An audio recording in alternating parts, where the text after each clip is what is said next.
Grind the tape, bro. Grind the tape, bro. Grind the tape. The tape. Let's grind. Grind the tape, bro. Grind the tape, bro. Grind the tape, bro. Grind the tape, bro. Grind the tape, bro. Grind the tape. The tape. Grind the tape, bro. Grind the tape, bro. Grind the tape, bro. The tape. UGA game day, boy, we ball out. Pull up, put the whole conference in the doghouse. Leave them 6 feet, see me on the win streak. All-star status, go coach, and the bench deep. Offense on 10, how we run it? Your best ain't nothing, we gon' send them boys punting. Black and red, got them dead on arrival. Defense hunker down for the tie. Hey, you don't want it with the dogs. Found guy on it, you don't want it with my dog. Break it down, play by play, that's the day-to-day.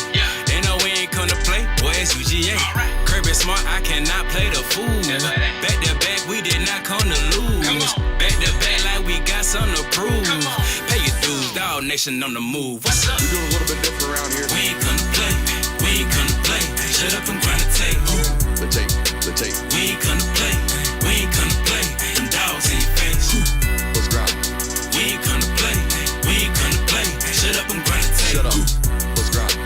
We ain't come to play, we ain't come to play. Them dogs in your face. Shut up and grind. Let's grind. Grind the tape, bro. Grind the tape, bro.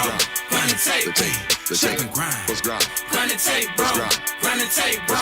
Grind the tape, bro. Shut up and grind. Grind the tape, bro. Grind the tape, bro. Grind the tape. The tape. Shut up and grind. Grind the tape, bro. Grind the tape, bro. Grind the tape, bro. Shut up.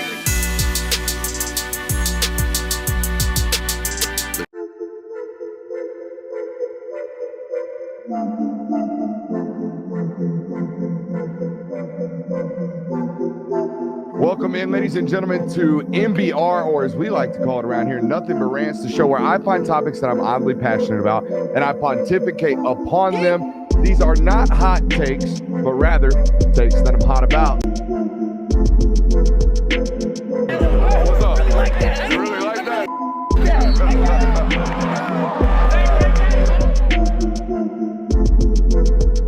Let's shut up and grind some tape. What is up, ladies and gentlemen? Welcome in to the Film Guy Network on a fabulous Tuesday evening here on the Film Guy Network. It's a loaded show. It's one of those fly by the seat of the pants shows this time of the year on a Tuesday, as the College Football Playoff Rankings release show is currently going on. We are a watch-along viewing experience for you folks tonight. We're going to do a lot of things before they release theirs. We're going to try to get as much information. We have no idea their schedule, so we're going to rat-a-tat-tat through ours as fast as we can. We have rankings reactions. It's Talk to 'em Tuesday here on the network. We had a camera freeze on us apparently, and Jay Wills already fixed that sucker. Welcome in, ladies and gentlemen. We got a great one for you. Like I said, it's fly by the seat of the pants tonight. We got a great one for you. We got rankings, reactions, Talk to 'em Tuesday. Dabo talking refs today. And, of course, we've got best bets. That's second loser's going to wear some gloves today, unfortunately. You know, it's honestly impressive how you spin this to where if you wear the gloves, it's a good thing because you're trying to do bad. Yet you had the best record this week, and you tried to lose all your games. If you haven't figured out by now, I always win. Yeah, no, that's what I'm saying. That's how this goes. So I'm saying it's impressive how you What's did the that. game called? I win. That's what it's called. We got a great one for you. Before they release their rankings, what are some questions that you guys have for the playoff committee tonight? First and foremost for me, especially after this weekend, how do they view the ACC right about now? Which one of these non-real big powers is going to be a one-bid conference? Is it going to be the ACC? Is it going to be the Big 12? And just how many does that leave for the SEC and the Big 10? I think we'll get a good viewpoint of that tonight, especially how they ultimately view this ACC after a bad weekend for that conference. I think that you'll get a good view on the Big 12 this weekend based on how the BYU-Texas Tech matchup goes. Like if Texas Tech or BYU blows the other out, then at that point it seems like it might be shaping up to where it's just a one-bid conference. Ultimately, though, I think that those teams are going to meet again in the conference championship. So if the winner of this game repeats in the conference title game, then that's probably going to be a one-bid conference. But if they split those, then it's not only maybe you throw both of those in, but it's also at the mercy of what does the SEC do? What does the Big Ten do? Like, do we get a fourth Big Ten team in the mix? Like those types of questions. Yeah, I think the biggest question that you have coming into this, and what we're going to get a very clear picture on, is what does the committee think in comparison to what the AP thinks as far as how these conferences are viewed? Right now, it's very obvious that Ohio State, Indiana are the top of the Big Ten. They kind of view the Big Ten as the better conference just because they have the more teams in the top 3. But it'll be interesting to see how that shakes out with the Big 12 and which SEC teams are, because there's a lot of one-loss and two-loss SEC teams that you could make arguments that could be in the playoff. 2 massive questions for me going into this one, right? Number one, how do they view the top 3 undefeateds, right? Do they view it the same way everybody else seems to view it? 1, Ohio State, 2, Indiana, 3, Texas A&M, or do they find a way to squeeze A&M in between those 2 Big Ten undefeateds? I think they might give us a talking point with that alone. Everybody get to scream about ESPN SEC bias with that one. There's no doubt about that, because Indiana definitely has the better and more signature keynote win to date at this point in the year. So there is that. Yes, I have already spoiled the segment. Who cares? We'll get to it in a second. And then, of course, the other thing I'm very interested in is how do they handle the 2-loss football teams? There's a lot of 2-loss programs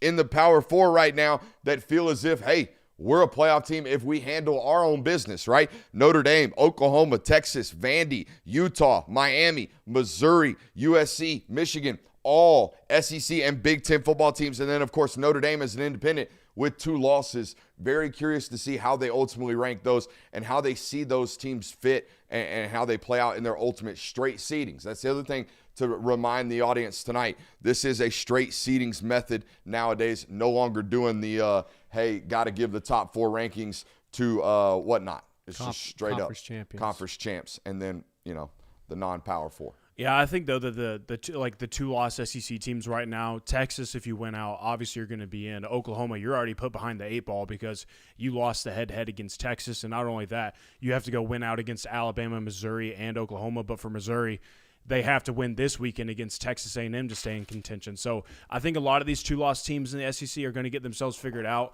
The bigger question at that point would be, if Georgia does lose to Texas, then you add another 2-loss team into the mix as well. So that question and that conversation really gets All right, it looks like the mothership is releasing theirs right now. Let's talk about ours. This is how we ultimately ranked ours. All right, first and foremost, we gave Ohio State the number 1 seed, Indiana the number 2 seed. Our differentiation point there was the ultimate keynote win, right? The win over Oregon, more important and more noteworthy at this point in the season than anything A&M's got to date. That is subject to change. Maybe a road win against Texas look a whole lot different. Actually, they get that one at Kyle Field, do they not? No, they don't. They don't. That's in Austin? Yep. Okay, that'll be a big signature win to close the season. And, of course, SEC championship available for you guys. Alabama in there at number 4 for us. Number 5, Georgia. Number 6, Ole Miss. I think that's where we might differ than some other people. We thought Ole Miss slightly higher than Oregon. Defend yourself, Jonathan. I think they have the better win. I don't know that Oregon doesn't have one of these signature wins at the moment, and they probably won't get one. A dominant win over the Cowboys at home before they fired their football coach? Yeah, and then no, Penn State. I'm sorry.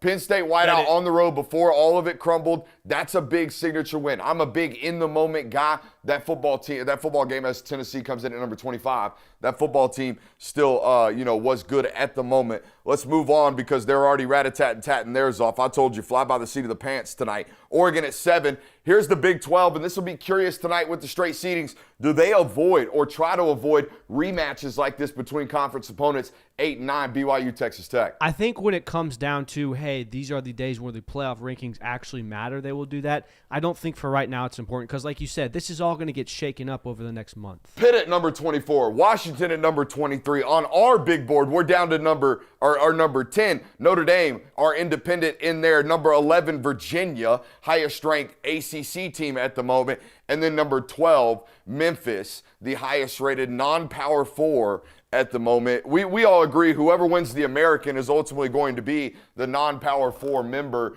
in the conference, as Mizzou comes in at number 22, the lowest ranked SEC 2-loss team. Michigan number 21. We're starting to see where these 2-loss teams are ultimately ranked. That was one of the things I was very curious about going into tonight's rankings reveal, guys. Yeah, and I think that's basically the committee telling you that if you're going to be a 2-loss team getting in this playoff, you're going to need a lot of help in front of you, which you could get. There's still plenty of season left, but well, in the SEC there is. You're going to have to hope for an upset if you're a Big Ten team in the bottom of this. You don't have any of these premier matchups left. If Michigan beats Ohio State, well, there you go. That's the one, right? But does Iowa have a major key matchup left on their schedule? Yeah, they play. They play Oregon this weekend. You're right. I'm gonna stop talking. That's You're just on hating me. on the Big Ten, man. Iowa in at number 20. You know me. I'm a big Big Ten hater. That's what I am. Well, I don't know if I'm a Big Ten hater as much as I am they're not as deep as the SEC. But, boy, Yeah. if I give that take again, my face might explode. I think the best way to look at this rankings reveal is going to be it's a litmus test for what the committee thinks of these teams as a whole, and you get an idea of it. Because the rankings are going to shake out. Whatever brackets you see at the end of this show is not going to really matter because a lot of these teams still have to play each other. A lot of these teams are likely still going to lose games. So I think that's more of what I'm paying attention USC for. in at number 19. Again, it's basically telling a lot of these 2-loss teams of, hey, you could still get in. You're only 7 spots away from being in this playoff. However, you need help up front, and you need to win more of your games, and you need to win out. So the path is still there, but it's kind of grim for these, Miami in at 18. They Oh, did you not get- like those last 2 losses from the Hurricanes. Why would you? It's also They don't have another ranked opponent on their schedule, do they? I doubt No. that. Miami's in big time trouble Yeah, I mean Miami. because they have 2 ACC losses, so they're way like Pitt has a better chance of getting to the ACC championship than Miami at this point. And this is basically what happened to them last year, where they were a top 5 team until they lost 2 of their last 4 games in the regular season and fell out because they didn't have enough Georgia Tech in wins. at 17. It was our question. My number one question going into the night: how do they view the ACC after this chaotic weekend? That basically leaves Virginia left, and they're going to be what 14, 15. Louisville is still Louisville's on play still here. available, They're probably but going to pop up here soon. yeah, I they're a imagine. one-loss. They're a one-loss conference team right now. Number 16, Vandy, in at 7-2. That's interesting. What makes that interesting to you? I think Vanderbilt, we all kind of agreed watching them was like, this isn't really a great team. Don't think they're a playoff. I think you hold that opinion about them. I think they guess. threw for 330 yards to close that or to make that football game tight, and yeah, it was some busted coverages. Louisville in at 15, Virginia in at 14. Remember, guys, Virginia got that random non-ACC loss to NC State. Don't ask me to explain it; I can't do it. So yeah, Virginia, the Cavaliers in there at 8-1. By the way, I think they finished with Duke, NC State, and a non-Power 4, Yeah. or something along the lines. So there's no ACC team that's actually legitimately in the college football playoff in the at the top moment. 12. They'll be in the playoff. There's going to have to be an ACC. So that would mean, well, where's our highest ranked non-power 4? Did I miss that doing what They I was don't doing even at the have board? one They on the don't have rankings. one currently. Memphis right now, 22. Utah in at number 13. Memphis is not ranked. Memphis is not ranked right There's now? not a single one ranked. Huh. This is interesting. So we're going to have to give one of the top 12 spots, well, 2 of them, to teams that are not top 12 ranked teams in a straight seeding method. This makes no sense. Now, like, of course, whoever win, like, if OU at 12, so says the chat. They're a little bit ahead of our Fubo TV. if Virginia and All my homies hate YouTube TV. if Virginia or Louisville win out, then you would imagine that they They'll creep be into ranked the top higher, 12. Yeah. So that says basically Oklahoma's the first team out right now. Well, they're second team out, Yeah. I'd imagine Texas is right here. probably. Man, Notre Dame already ranked 10 then as a 2-loss team. They're locked as a playoff team. Well, if they win all their games, they are. Well, yeah. Texas in at 11 at 7-2. I understand that. Texas with the head-to-head win over Oklahoma. You might think Oklahoma's resume looks a little better, but Texas has the head-to-head. That's a good talking point there. I'm sure they're talking about that right now on ESPN. They respect the head-to-head there. They also have a top 10 win. Yeah. So I don't think Oklahoma has that this year. A top 15 win on the road at Tennessee this week. Yeah, but that's not a top 10 win I'm against Vanderbilt. very well aware. I just said top 15. Number 10. Ooh. Let's see what we got here. Come on, ESPN. They're probably dragging this one out. Yeah. I'm sure they're going It's Notre over. Dame. I'm sure they're going over the same thing that we talked about how Texas and Oklahoma in the top 12. But remember, they would likely not. They would not be in the playoff in this scenario. And there is Notre Dame in at number 10. Shout out Shane Gillis. They're done though. They just kind of went out. Just have to win out. What do they play? The academies. yeah, there's not a whole lot left for them.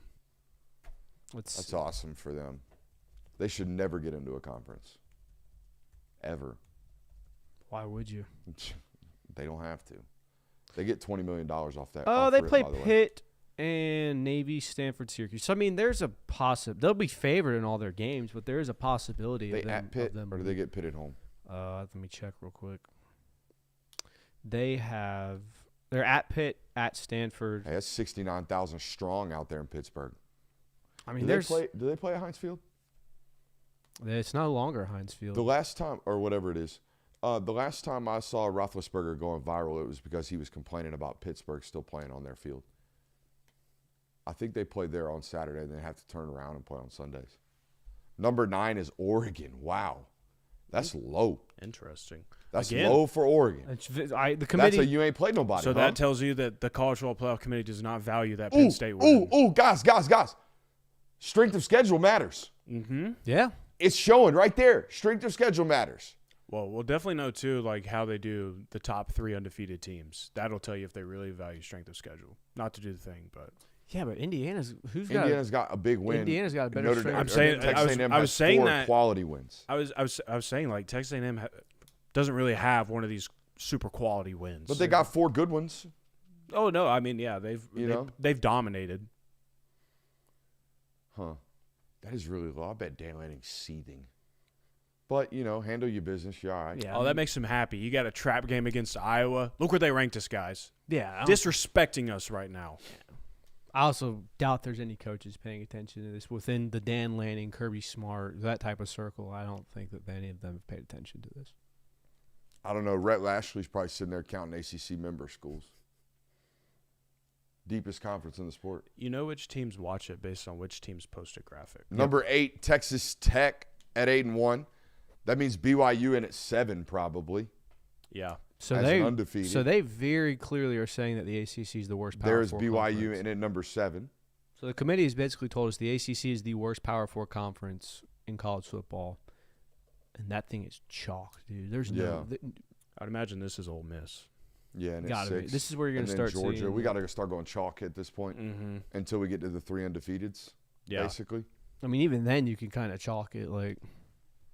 It's very interesting to see Notre Dame at 10 considering their 2 losses. I mean, the A&M loss looks okay. If there is a good-looking loss, it's that one. The Miami loss looks worse and worse every single day. Yeah. Agreed. But it's every also like, weekend. what is A&M's or what is Notre Dame's win that makes you go, oh yeah, they're deserving of a top 10 spot? They did They're beat Notre USC. Dame. They beat USC. They thumped USC. Don't shrug your shoulders. They thumped USC. If that's their best, I feel like I'm also being a little mean to you tonight. I'm sorry. if that's their best win though, Don't mean like, to tell you not to shrug your shoulders. Number 5, Georgia. Go ahead and crank the article So then out that's there. going to be Alabama. I Yeah, would number imagine 4, next. Alabama. And then we've got to figure out 3 through 1. Do they go chalk here, boys? I bet they do. Yeah. To Yeah, avoid I would- the SEC bias labeling. Mm-hmm. They Yep, did. they did. Number 3. Ooh. What if they go Indiana over Ohio You know State? what? I was That just about to could say happen. that. I was just about to say that. I don't think you do that though. Indiana is. I don't know, dude. They got the better win. These guys wear ball caps, Yeah, but Ohio State hasn't struggled with anyone but Texas, who is a climbing top 25 team. Like, I don't know. I mean, Indiana struggled with Iowa, who's also a top 20. You could make the argument that Indiana should be number 1. Chad saying Indiana at 2 and Ohio State, they're at number 1. Mm. All right. So there is the official college football playoff rankings. I think they differed a little bit from us with regards to just Oregon's placement. Oregon was 2 spots further back. We Okay. had them right behind Ole Miss. Okay. Relatively chalk. Immediate talking points out of that, guys. What are some other than they think the ACC is some poo, which I'm with you. Well, and I'm with the committee in that fact. Well, that's what I was going to say is I think you kind of got your answer of who's more likely to be a one-bid conference. Yep. It's shaping up to be the ACC. They were saying, and that's putting it – they put the Big 12 in a position to where, again, if the scenario plays out to where you split the series between Texas Tech and BYU, where one team wins the regular season game, one team wins the conference championship, there's a likelihood that both of those teams would still get into the college football playoff. My takeaway from this, and this will be big for the SEC arguers, they had the most teams in the conference and the ranked inside the top 25. So there's another point for the SEC is a better conference than the Big Ten if you want to make that argument.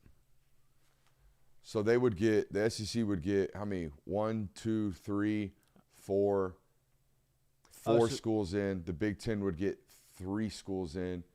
The Big 12 would get 2 schools in. The ACC 1. And the non-power 1, and then the non-con 1, right? So, yeah. Is that the spread? Correct. So now they're setting up the bracket here. Alabama, Ohio State, Texas Correct. A&M, and Indiana all get buys. Not worth exactly So we'll talking find about out. right now. Yeah. All that kind of stuff will It is sort Memphis. itself out. You know, it is Memphis, obviously the non-power. An four. unranked team gets to play in the college football playoff. They really should just put that in there as Atlantic.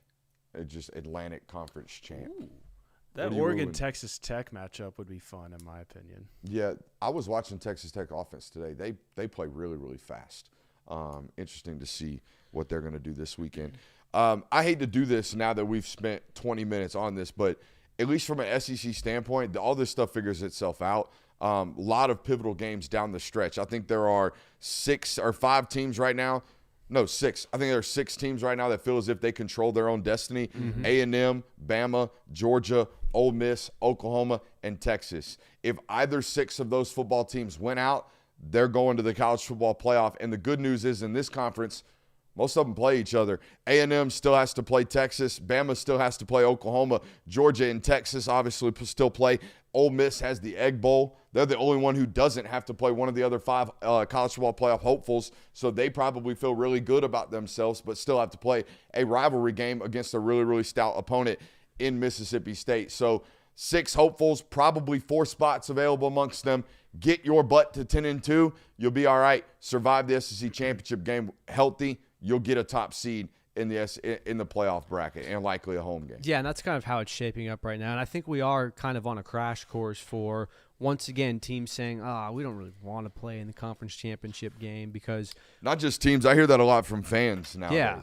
Hear a lot from fans nowadays. I don't even want to play in that game. which, I mean, it's Make sure you like the stream. A lot of people here. If you're new to the network, we are the Film God Network. We do a lot of film around here, but we also talk college football Monday through Thursday, live 8 o'clock to 10 o'clock. This is our national hour. We're doing great stuff. Make sure you hit that thumbs up button. Sorry to cut you off. No, I mean, just kind of looking at this, I think the one thing that could really shake all of this up is this scenario right here where Texas beats Georgia. So Georgia is a 2-loss SEC team. Texas is a 2-loss SEC team. And then Texas beats Texas A&M. So at that point, Texas would be in the college football playoff. Georgia, a 2-loss team with losses to a playoff Texas team and a playoff Alabama team. You'd have to assume that they're in. Texas A&M, if there are only losses to Texas, they're certainly in.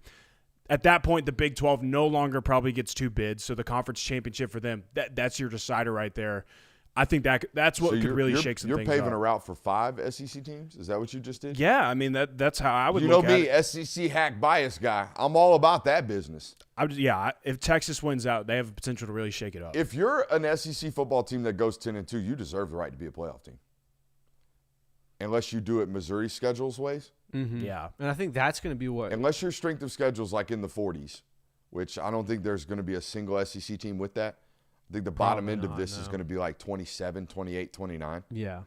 Whereas we're going to have Big Ten champs that get all the way through the Big Ten championship schedule and all the way through Indianapolis with a strength of schedule in the 20s. in My the question 30s, is here, and it doesn't really get an after answer with playing this. the second best team in their conference. What's getting valued more, strength of record or strength of schedule? Because Who you've beat and who you've lost to, I think matters. right, but that's strength of record. However you debate that. That's strength of record. Yeah, but when they get into these types of debates, and it's because I think they're going off of record. You can see it based off the ranking. There are no 2-loss teams ranked higher than 1-loss teams. Okay, they're kind of doing it. Here's how we view the undefeateds. Notre Dame's ranked higher than both Virginia and except for the ACC. They think they're poo. When they get into these debates, it's kind of like wins and losses categories and groups, and then we separate based off keynote wins and keynote losses, I think. yeah. That would be the most rational way to do it. It makes most sense to do that way. defensible way to do it. And that's the thing I've always said about these rankings. We're never going to get the true, wholesome 12 best football teams. We are always going to get the 12 that they can defend the most. That when they get on here and they get grilled by who is that guy? He just winked at the camera. Just winked. He's He feeling did it himself. again. He winked twice. That's our college football playoff winking committee 3 chairman, times. Mac Rhodes. Maybe he's got a twitch. Maybe that's not a wink. Maybe he's twitching. Nonetheless, I think he looks better than my cartoon character of last year. What was my Mandel's man? What was his name? I thought we called him Kingpin. We called him Kingpin. Kingpin, Well, what was yeah. his government name? Wasn't it like start with a B? Howard. I have no idea. Something. It's not worth it. My man from Michigan. Mm-hmm. That should be his name. But we called him Kingpin around here. We ought to, see what this guy's got to defend himself with. I doubt, I don't think he's got anything necessarily to defend right now other than what the hell with the Oregon thing. Yeah, but even that, it's like they ain't played nobody, Paul. And they'll be fine. As long as you take care of business and you win out, you're going to be fine. So they are, because they're going to get to sit out the Big Ten championship weekend. They'll be 11-1 sitting at home first week of December. Yeah, I mean, the biggest takeaway if you're an Oregon fan is all they're telling you is that if you lose one of your remaining games, there's a high chance that you are no longer a playoff team. But you kind of probably already felt that way anyways looking at your schedule. We get, hey, Commissioner's bug. We're going to miss it. But there's also Lord plenty Manuel. of room for Lord Michigan to jump up in this schedule. They're on the road at ranked Iowa. They play USC, a team that very well could be ranked by the time they play. And they're on the road at Washington to close out the season. Like, there's still some quality matchups left on the schedule. I know looking at it right now, their best game, their most competent matchup was Indiana, and they lost it. So that's probably why they're there. But I think there's plenty of room for this Oregon team to jump up. Just you have to get the wins. ACC still really, really hairy. Virginia's obviously in the driver's seat, as we can see by the rankings today. Georgia Tech, Pittsburgh, Louisville, SMU, and Duke all have a singular conference loss, with Tech being the only playoff contender in the mix of that group of people, or group of teams, right? I think they came in at 17 today. Yeah, 16 or 17. Woo. Is that the lowest one-loss ranked team? I think it is. I believe so, yeah. That's another football team that really hasn't beaten anybody. No, I mean, I think that's the issue a lot of these teams are running into is that, yeah, you have really good wins. Yeah, you have, like, really impressive wins, but when they don't stack up necessarily as far as schedule goes and you have that loss, the wins are that much meaningless. Like, if Tech was undefeated right now, there's no doubt in my mind they're a top 10 team. But you lose that game to NC State and everyone begins to question, they just have this record because they didn't play anyone. Like, yeah, their best win to date is Clemson, which we all know, not a very good win. Other than that, it's at Colorado, Temple, Wake Forest, Virginia Tech, Duke, Syracuse. Like, there's really nothing on this schedule to go, oh, wow, that's a good win for them. So Tech has had a very, very easy walk to where they are right now, and it makes sense as to why they're 16. Mm-hmm. I mean, as a Tech fan, though, you probably, again, like going back to this talking point of, you probably already felt like before the rankings were even revealed that after losing NC State, you knew that we have to beat Georgia now if we're going to get into the college football playoff. Like, you just knew that already. So no new information revealed to you. It didn't matter if you were ranked 14th or 16th or 19th. Like, you knew that. Yeah, I think if you're an ACC team, you kind of have to come into a season with the only way you're getting in as a 2-loss program is if you win the conference title. Because SMU had 2 losses heading in, but one was a conference loss. I thought they had one loss. They had one loss. Their second loss was in the conference title game. Yeah, so they were a 1-loss team. And their only loss was out of conference. Correct. And Clemson lost to BYU. Clemson was a 3-loss team that got in solely because they won the conference. And if we really, really want to add context, they lost to BYU with Preston Stone before they made Kevin Jennings to switch there at quarterback. So, again, I don't trust that committee to have that level of a nuanced conversation about these football teams. That scares the crap out of me. But it's great that we don't have anything that we're out here up in arms about right now, but we're going to in a couple of weeks. Yeah, and again, like, it's time to remind everyone that, once again, it's never going to be perfect. College football is too big to have as many teams as you do in a college football playoff. I also don't think we're ever there might be several years where 12 beats 5 or 11 beats 6. But that doesn't mean 11's going to go on to beat 3, number 2, and then turn around and beat number 1. Do we all understand what I'm saying right now? I don't know if there's ever going to be a year where we have like a Cinderella story in college football.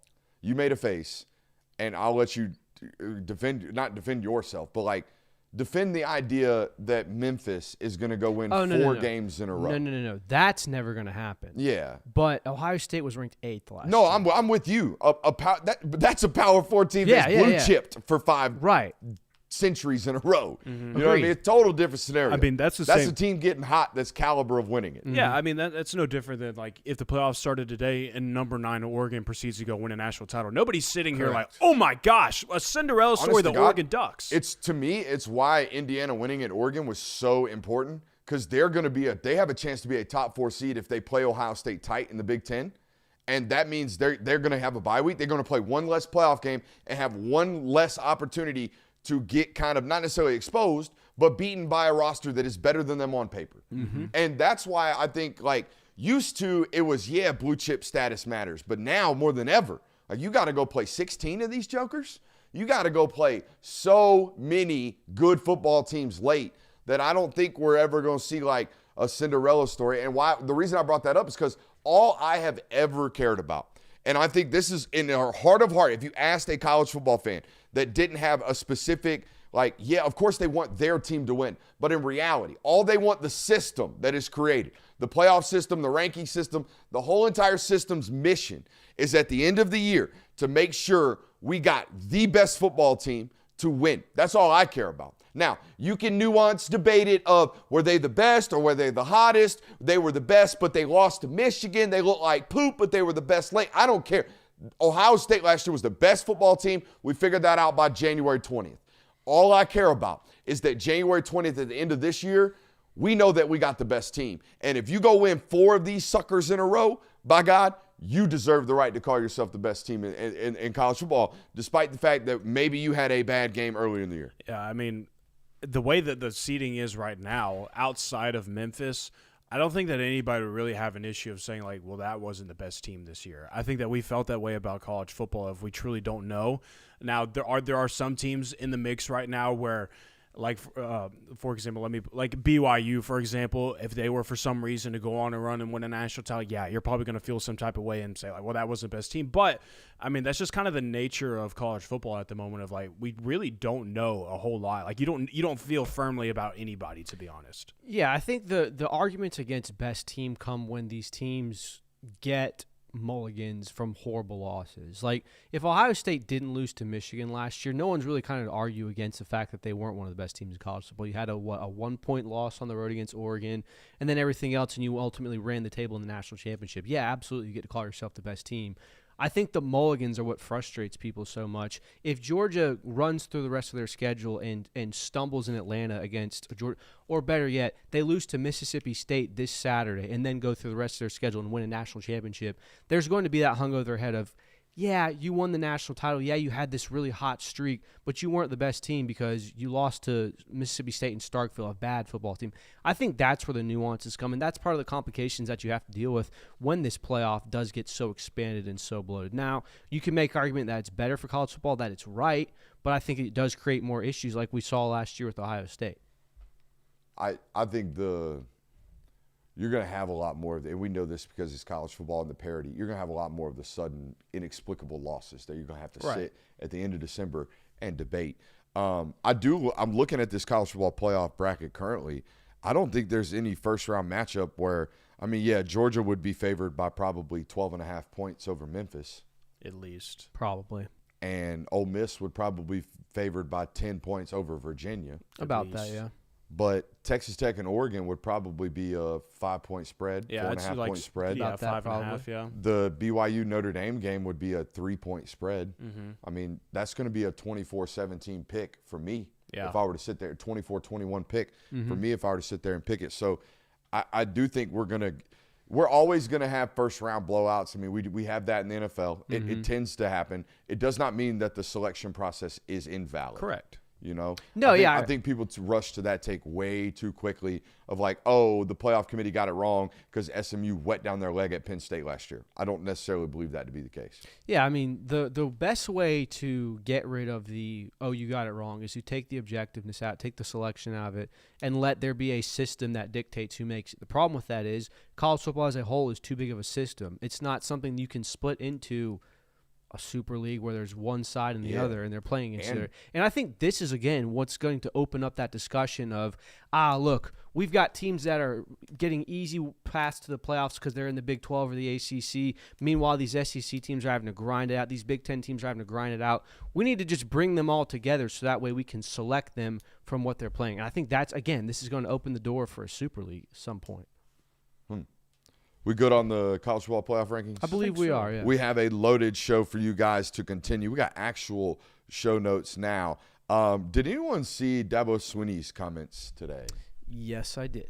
So before I read these comments to you about refereeing and gambling and I have two questions. One, do you think refereeing and officiating is worse than ever before, or do you think there are tighter games than ever before? We're watching more football than ever before. It's more prevalent on our timeline than ever before. These calls that are missed are more meaningful than ever before, so we complain about them and replay. We see them exposed far more often. Or is it a combination of both? That's kind of where I rest. Refereeing is bad. It's always been bad. Save the whales, pay the teachers, world peace. Always. But I think we're also far more exposed to it than we ever have been before. Yeah, I mean, I can go back to when I was a child and think about calls that were made in a game where it's like, that's obviously a really bad call. Like, I can go that far. That's not too far back, but so I think that refereeing, it's bad, or it's not exactly great. I would also say that, number one, you've added more elements into what is put on the referee's shoulders. Like, you've added new calls, like targeting, that's a judgment call. Is it a catch? Is it not a catch? All of those types of things. I think that the review process has gotten heightened, obviously. I think on top of that, what you're seeing, too, every single weekend with social media, plays are reviewed thousands and thousands of times after games are played, and everybody is left to their own judgment because the slow-mo replay is put on social media for everybody to make the call. So I think there's a lot of things that put a lot of weight on the referee's shoulders, and you're just adding more to it. Yeah, I think you hit the nail on the head with that, is that there is so many more responsibilities that a referee has than in the game 15 years ago. I will say, more so than ever this season, I have gotten more and more that's a rule type of penalties. Like, for example, in the Florida game, when I've been watching football for 23 years. Has a quarterback ever been penalized for disconcerting signals? In my football lifetime, once, Phillip Rivers. Under center, though. Super. That makes sense. Doing the under center. That makes sense. But the clapping thing, like stuff like that where it's like. He was basically Nate Frasering under center. So I agree with that. There's absolutely, they come under more scrutiny because as soon as something, there's a 50-50 call, it's immediately posted on Twitter and the world gets to judge it. As soon as something happens, you can, like we said, you can watch basically every college football game at once now due to streaming services and multi-views, whereas that wasn't the case 10, 15 years ago. So I think that it's a little bit of both. So that was question number one. And I think we all settle on, refs are bad, save the whales. Also, probably furthermore exposed than we ever were to this. Correct. Tighter games than ever before. My second question to you guys is, do you think refs are fixing games? Well, this was going to be another point I made of. Another thing, too, of why people feel so vigorated about referees in these calls is because betting is bigger than ever. Yeah. There are more people that have money on the line for these football games. So not only does it mean something to the fans of both teams that are playing this game, but it also means something to the slappy that's just watching as a casual observer. Shout out to the slappy. And this is a quote directly to the slappy from Dabo Swinney today. Quote, in the meantime, we got gambling issues going on. People being suspended, all that kind of stuff, right? Yep, I mean, refs are people too. It ain't just coaches and players. And if they're a part of the game, then by God, they ought to be a part of the game, and they ought to be a part of the accountability, and they ought to be a part of the consequences, not just behind some shadowy curtain. Like, no, they ought to have to answer to it. He went on to continue. And listen, there's judgment calls and all that, and I mean, we have to just agree to disagree. But there is also absolute flat-out misses with no consequences. We are allowed to turn in 10 calls, all right? He's talking about the review process when they get to turn in calls to the league office, which is basically like we always equate it to the Peter Griffin Family Guy meme of them bringing out the forklift trying to save the dead whale on the beach, just killing it over and over again.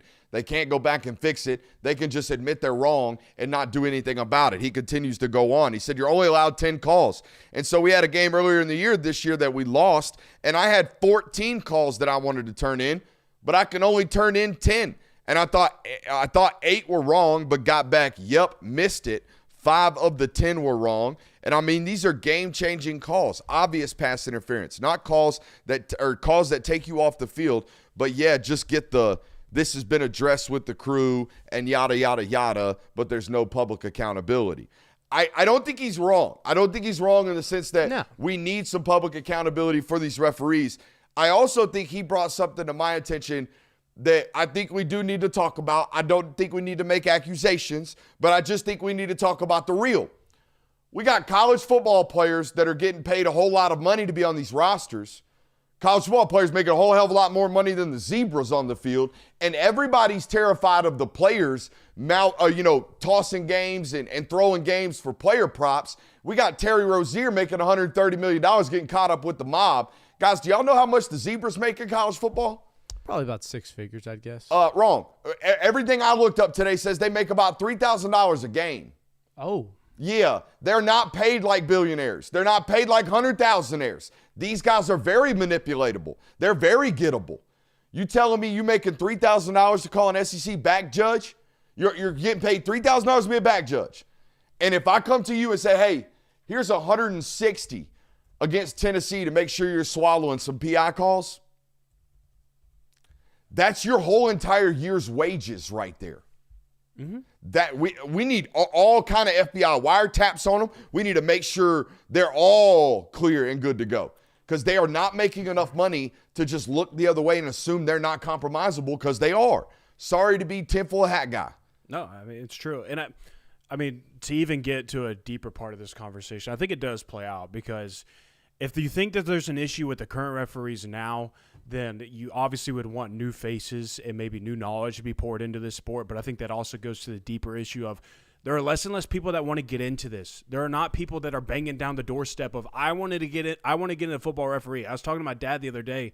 They're going to have to start playing high school games on Fridays, Saturdays, and Thursdays because they don't have enough referees maybe in the future. So we're like, you don't have enough people getting into this because they're not paid this way. When you're going to go call a college football game where thousands and thousands and millions of people are watching you do your job, and when you do it wrong, you're going to get lambasted by everybody, the entire nation. You're not getting paid for that type of scrutiny. Bro, I'm sitting in the end zone this weekend.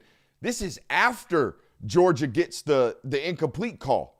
This is when Georgia's icing the game, and Georgia fans are MFing the back judge, yelling at him, telling him he sucks, telling him to get a new job, doing like the whole thing. Look, not defending the zebras. They're not good at what they do. We all know this. It's a very emotional thing too when they suck at their job. It's not like when the right tackle misses his block. You feel like you've been stolen from, not beaten, and that's two totally different feelings as a fan.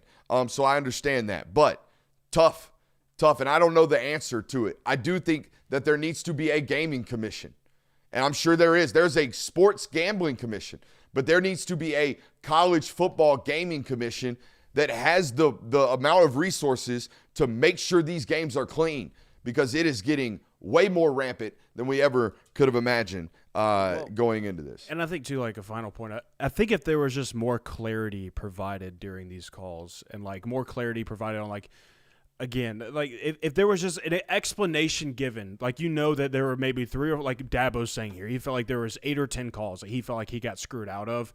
If there was like public explanation as to, hey, here's why we called this is what we saw, here's what the rule says, by rule we have to call this, I think that would provide a lot of reassurance in this. But when you're letting millions of people that are watching a college football game have their own definition of what should have been called, what's right or what's wrong, then yeah, you're going to be called heinous names.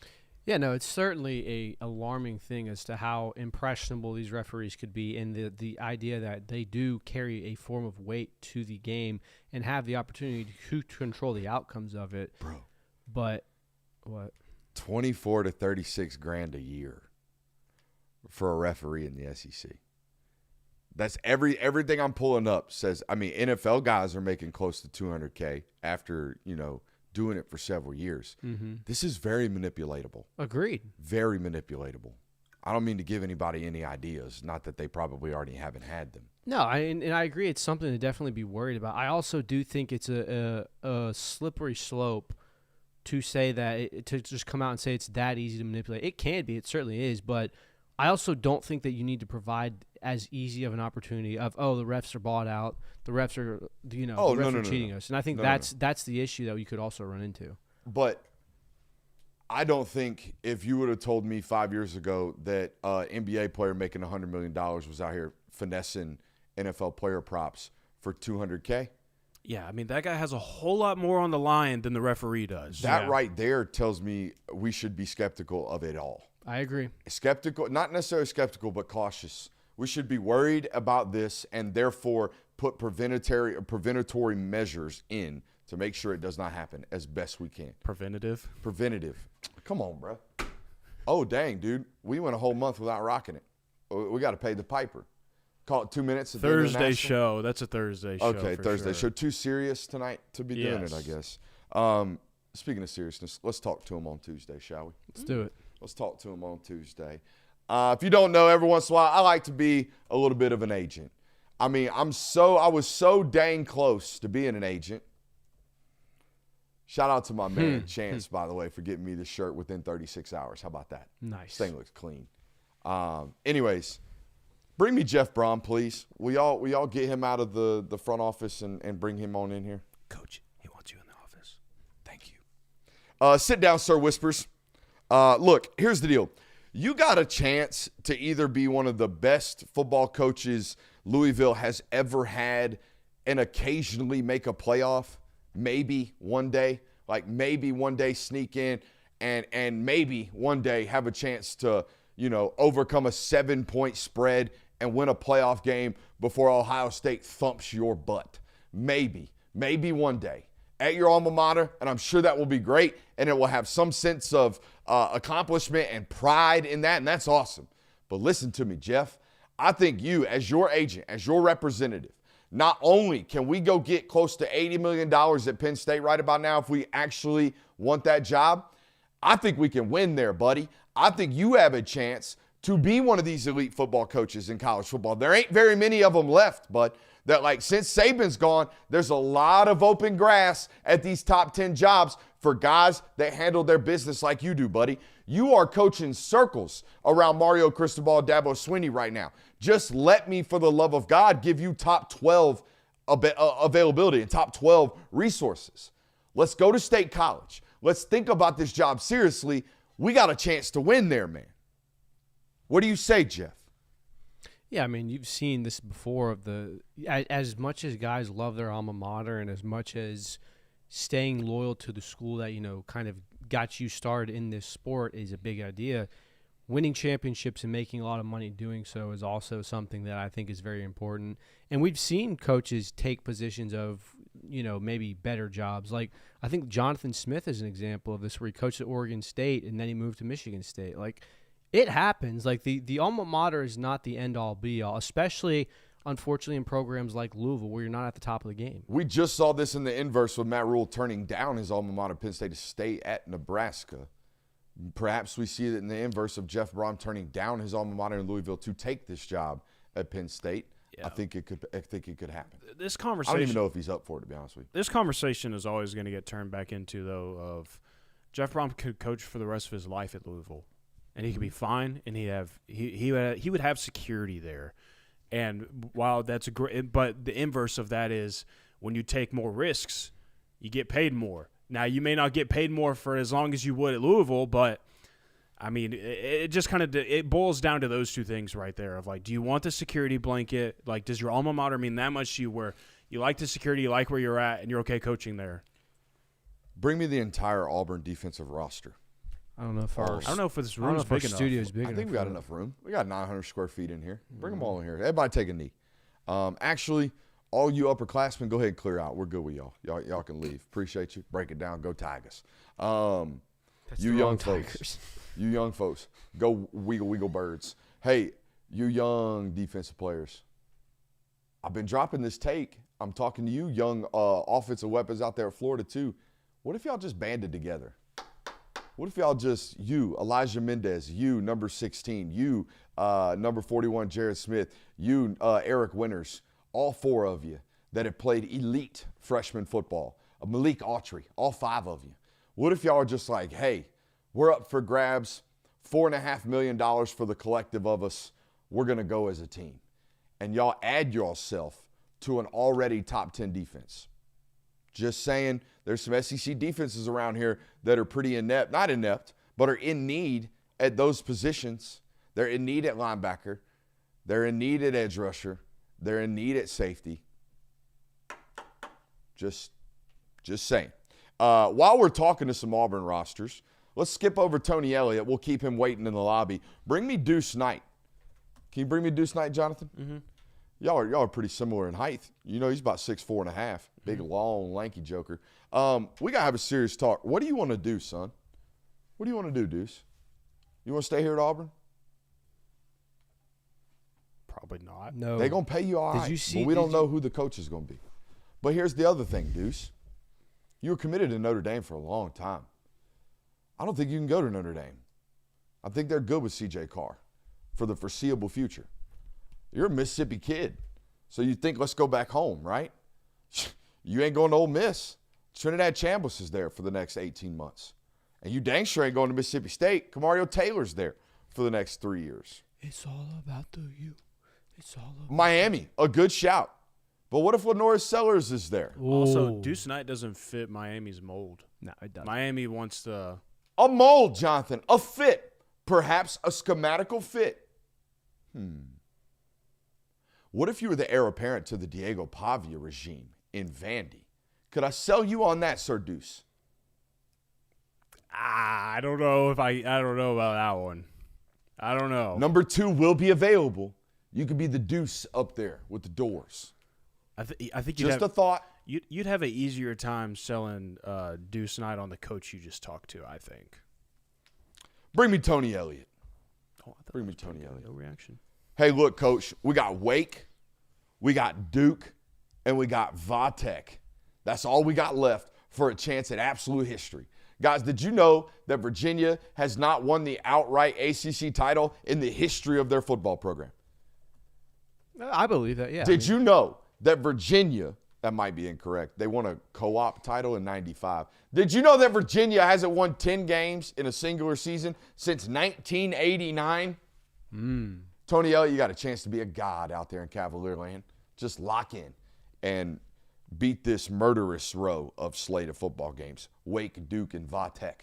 Now, I know you're Virginia, so those are good football teams compared, not compared to you, but we got a chance, baby. That's all I'm saying. Lock in down the stretch here. Can you bring me Matt Zollers as well? Is he out there in the lobby? Yeah. You sure? Did you check? Mm-hmm. Okay. You got to slide this week, son. We got to slide a lot. We got to slide to get down. Okay, we done seen 2 quarterbacks get carted off this year. Let's not see a third. All that being said, protect yourself. You're the future of this program, okay? We've watched way too much money get carted off. So just go ahead and protect yourself. Definitely don't want to run into a similar situation as to what happened at Syracuse, where they had to play a walk-on quarterback who was a lacrosse recruit. Yeah, firing football coaches after that is interesting. Oh, yeah. Mm-hmm. Mm-hmm. Very interesting. Offensive staff. Yeah, something tells me that was maybe disagreement related, not the performance of the lacrosse player or quarterback. Maybe, perhaps. We good to go on to best bets? I believe so. Yeah. Or do y'all have anything else you want to hit on today? We good to go straight to best bets? Yeah. Let's go ahead and do it. I For those who believe don't know that see that board up there every single week, yours truly is 22-32. So it is best bet to fade me, okay? And, yeah, we're trying to lose. We've been trying to lose since week 2 after trying to be good, and now we're trying to lose. Since week 3. Week 3. It's week 10 now. So we've been 7 weeks of piss poor, and let's continue the strategy. Or as they say in the gaming world, the strat. What do you got for me? All right. The first matchup we have on the slate for sir, you better get that second glove on. Yeah, you better get them gloves on, we big boy. cannot start the segment until both gloves are put on. M's the rules. M's the rules. I have to use my hands most on this show, so it takes a little time. Why are these wet? Oh, what the hell? It's a tremendous question. Oh, I honestly don't have the answer for you. this is the worst punishment of the week. I mean, we could go get you something else that Very you could curious as to why that is. Where were they? over there in that pile. Huh. wear in a pile. Yeah, they might have hit a little Diet Coke spillage in the middle of Battlefield last night, maybe. It smells a little musty. All right, whatever. Let's get this over. We could always go get the. No, they're on now. Asking me like, Brooks is a Battlefield guy? All right, first game we have on the list. What's your gamer tag, bro? BYU at Texas Tech. Texas Tech minus 9.5. Yeah, we got a preview coming up on this one. Can you believe that? Big 12 film? We got Big 12 film preview. Are y'all going to watch it? If that thing doesn't do 10K, we won't touch Big 12 again the rest of the year. Listen to this, guys. This is why you should watch it. You know, right now, we can't watch Big 10 film footage. They won't allow us to, okay? So if we all show out for some Big 12 film and we all go bananas for it, maybe the Big 10 will say, we have to. We can't let the Big 12 be better than us. Perhaps. I saw that. Yeah. Sorry. Bring back to your childhood. Just me farming. What's more childhood, the thing that you just did, that one, or the I made my finger look like it broke, or option 3, blade of grass whistle? You can do that with an acorn shell, too. All right. You said Texas Tech, BYU? Texas Tech minus 9.5. I still got to study BYU's offense and defense this week or tonight before we get to that study tomorrow. A lot of mass.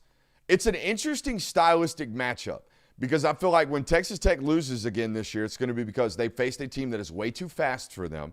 BYU is not that.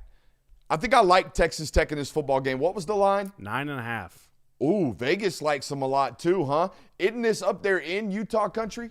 No, this is at Texas Tech. Oh, this is in Red Raider land. That's right. They got the tents out there at Lubbock. I like the oil money in this football game for that matter.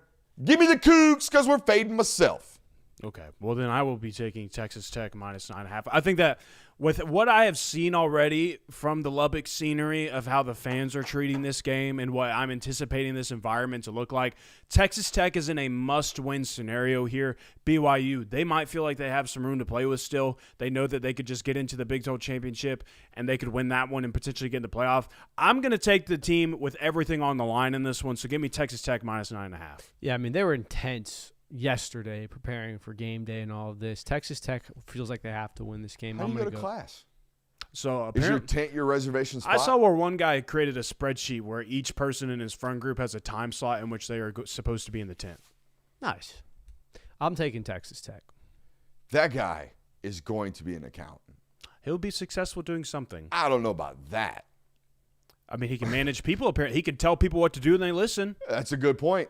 Just saying.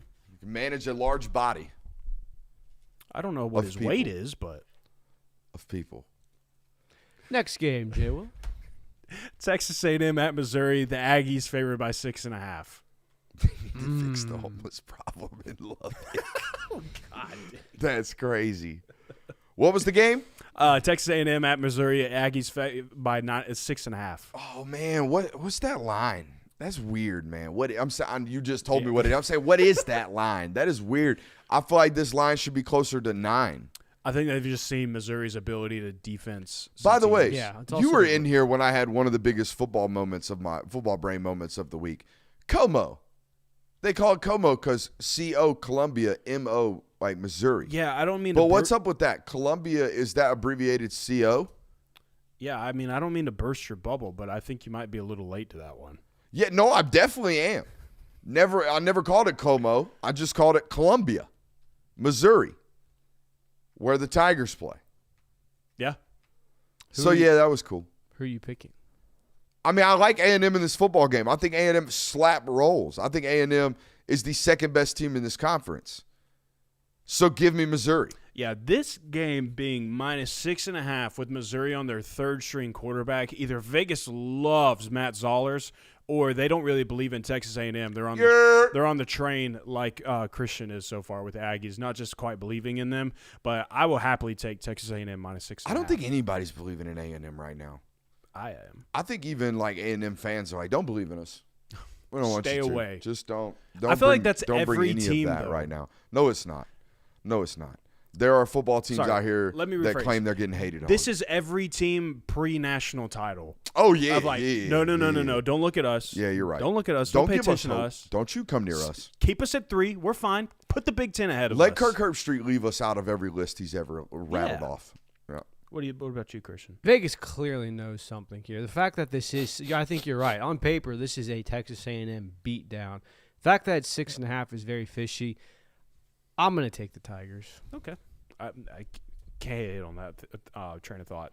Oregon -6.5 at Iowa. This one has risen by 1 point since yesterday. It was 5.5 yesterday. I would never, ever in my life bet on Iowa. Never. So for that reason, give me the Hawkeyes. I think Oregon beats them by 14. I think it's a 31-17 football game. I'm taking Oregon in this as well. But give me Iowa. Yeah, I mean, given the fact that, again, Oregon was ranked number 9 today in the college football playoff rankings, so that tells Oregon, hey, we got to win out. We got to do everything that we can to make sure that they don't take this away from us. We got to earn our right. Dan Lanning's going to have all the talking points that he wants. He's going to get these boys amped up for this one. Guys, good news. Dan doesn't have to wave to the kids in the hospital anymore. Now he's got the 9th overall ranking. He can wave to the college football playoff Kids committee. are safe. Kids are safe. I will good. take Oregon -6.5. Don't you know? What?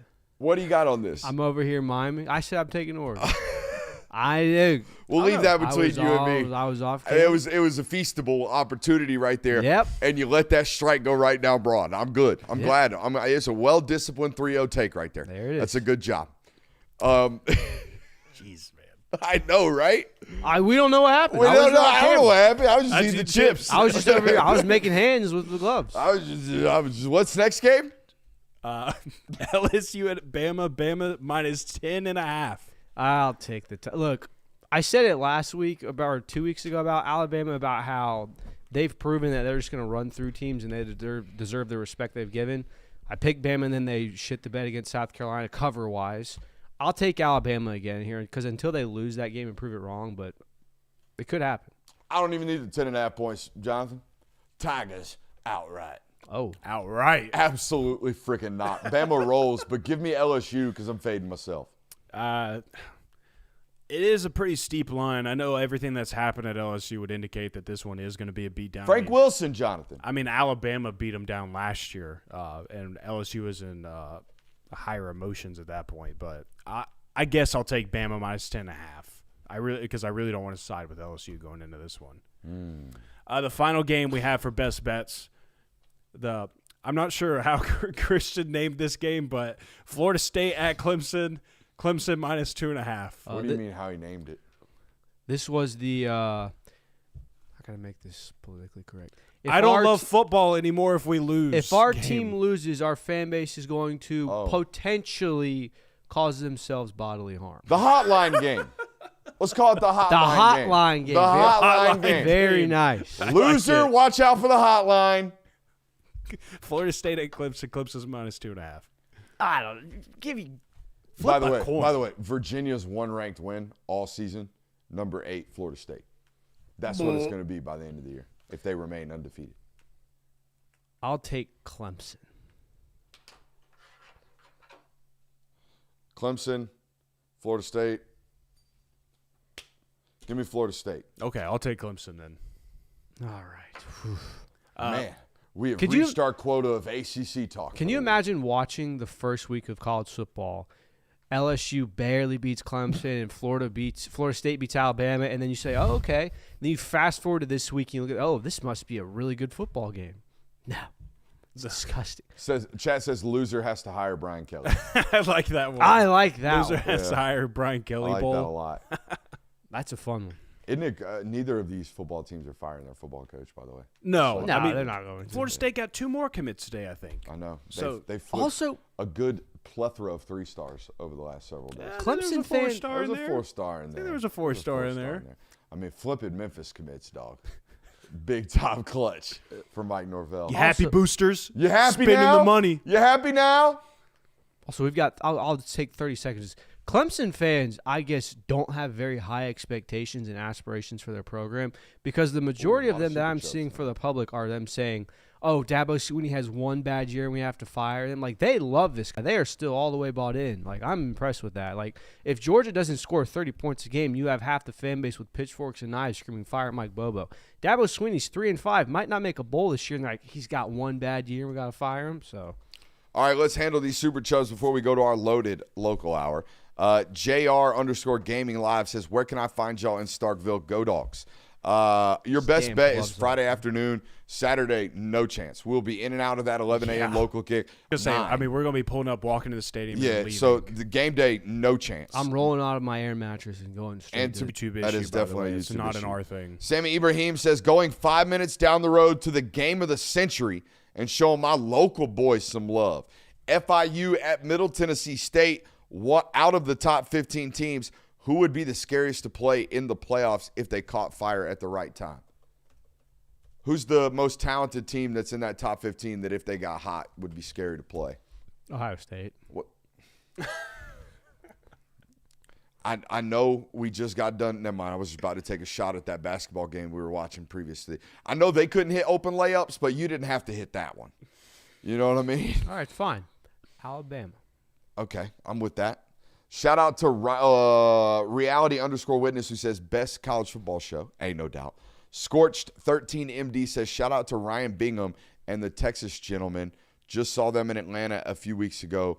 Always a great show. Are those two listeners that have found each other in Atlanta and have met up and hanging out? Two film guy aficionados? Talking about Ryan Bingham? Who's Ryan Bingham? Oh, He's a country artist. he's a country musician? Yes. My bad. That's on me. Should we go to the local? I think we should Let's go to the do it. local. We'll see you on the other side.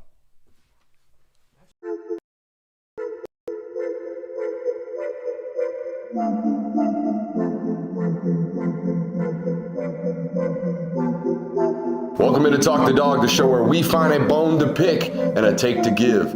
These are not hot takes. These is dog takes. Can I talk that dog? What's up? You really like that?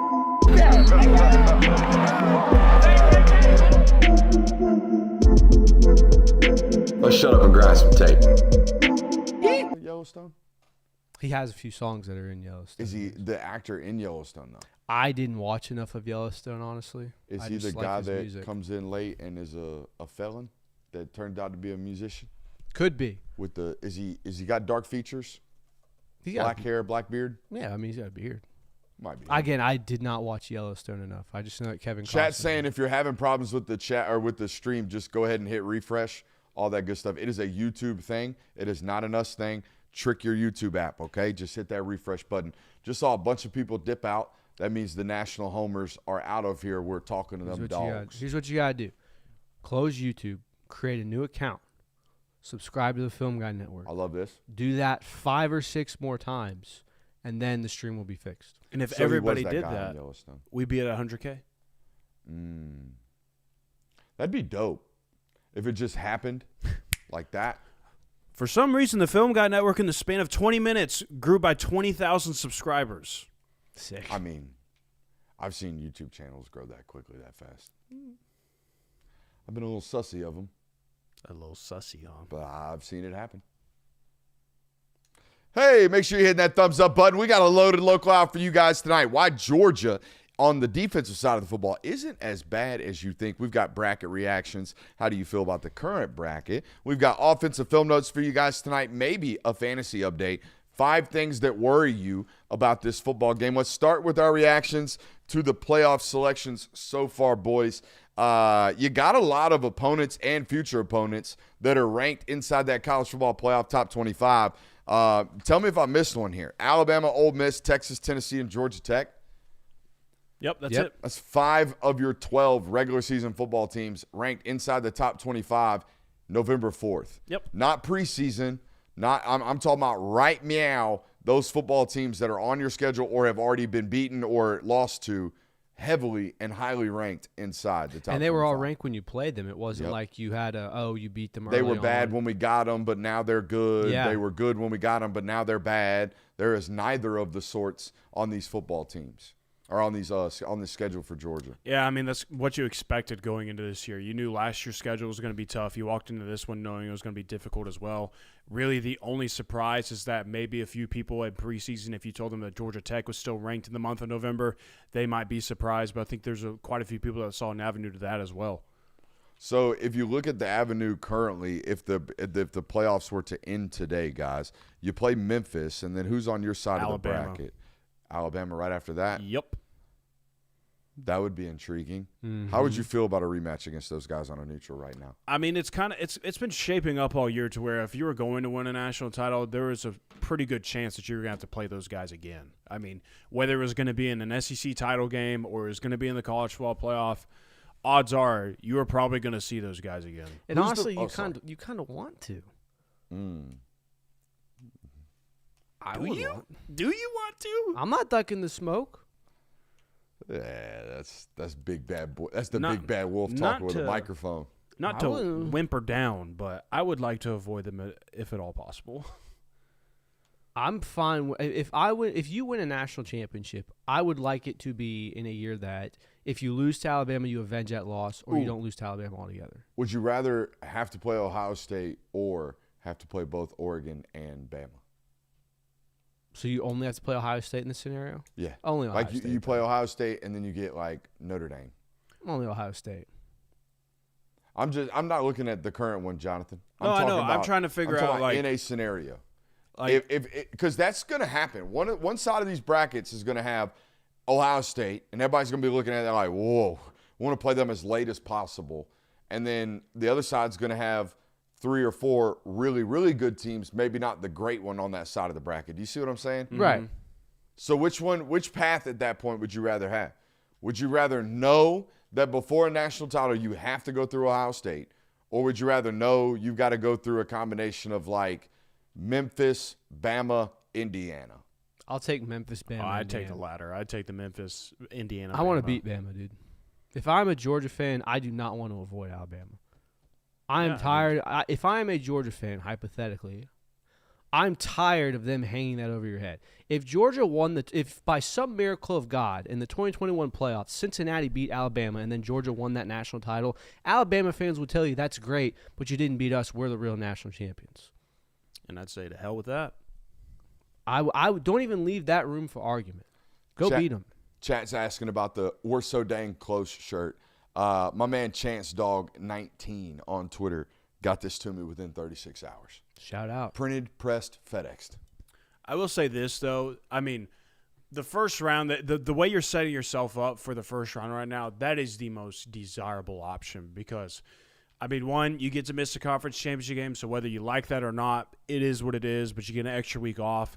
You get a home playoff environment, and it's against an opponent that you probably don't sweat too much going into that one. You know that, and like, so you get to experience that in Athens. You get to have all of that, and you get to have a fun time in a relatively risk-free playoff game. Neutral side against Ohio State. You pick Ohio State? You'd have to. Yeah, I'd imagine Ohio State would be favored by, I don't know, like 2.5, 3. Neutral side against Alabama. I'm picking Alabama. I said it. I'll pick Alabama. Until you can beat them. I see y'all are on my train there. Yeah. Damn. I guess it took one more heart ripping out for Well, you I mean, to come over on that side. I mean, despite the fact that we claim ourselves as Georgia fans, or us as Georgia fans, we also pride ourselves on being unbiased analysts, and I think it'd be a little silly to sit here and say in a season in which Alabama beat you and a team that has consistently beat Georgia to sit here and still say, Georgia, still going to beat them. I mean, that's just kind of how I feel. Indiana on a neutral. I'd take Georgia. Yeah. I would too. Indiana runs so much RPO offense. I'd take a Kirby Smart By the defense way, have you against seen that. that Chaz Surratt's questionable Really? going into this weekend? Might be something to look into. You know, I did think it was weird that Indiana is only favored by like 15 against Penn State. I know it's kind of crazy to I'm say. not saying Penn State's going to beat them. Right. But if that kid doesn't play against their next blue chip roster, they will lose. I don't think there's any doubt about that in my mind. Who are some other teams to go through? Well, you see what I'm trying to do? Right. I'm trying to get to where we actually think. Is Georgia properly ranked at 5? Well, I got you right here. Virginia. I'm talking about at 5. Anybody above them that you would take them on a neutral right now? I mean, Indiana would be the only team that I say right now I would take Georgia over Indiana. You would pick A&M over Georgia? Oh, I'd take Georgia. I probably would take Georgia. Yeah. Oh.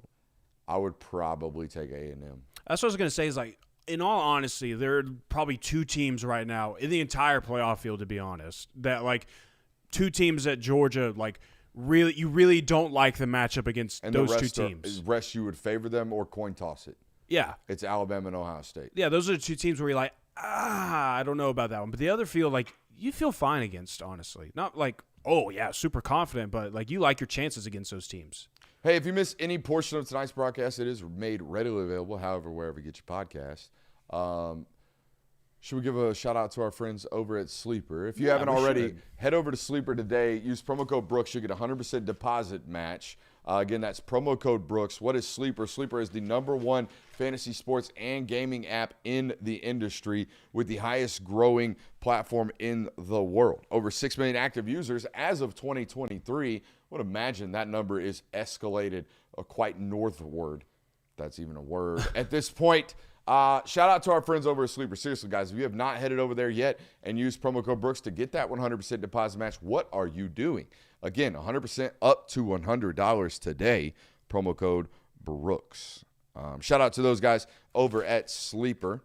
Why is this Georgia defense not as bad as some people think? I just kind of stumbled into this today when I was kind of searching for some topics to talk about and also for articles to write about. And, Glenn Schumann has gotten a lot of heat this season for Georgia's defense and just how it hasn't been as impressive as Georgia fans had hoped. It's not up to the standard, all of this stuff. And so I wanted to go look at the numbers and see, like, well, is it really justified? Like, are they truly that bad? Like, for these takes to be justified? And I stumbled into the realization of no, this defense is not as bad as you think.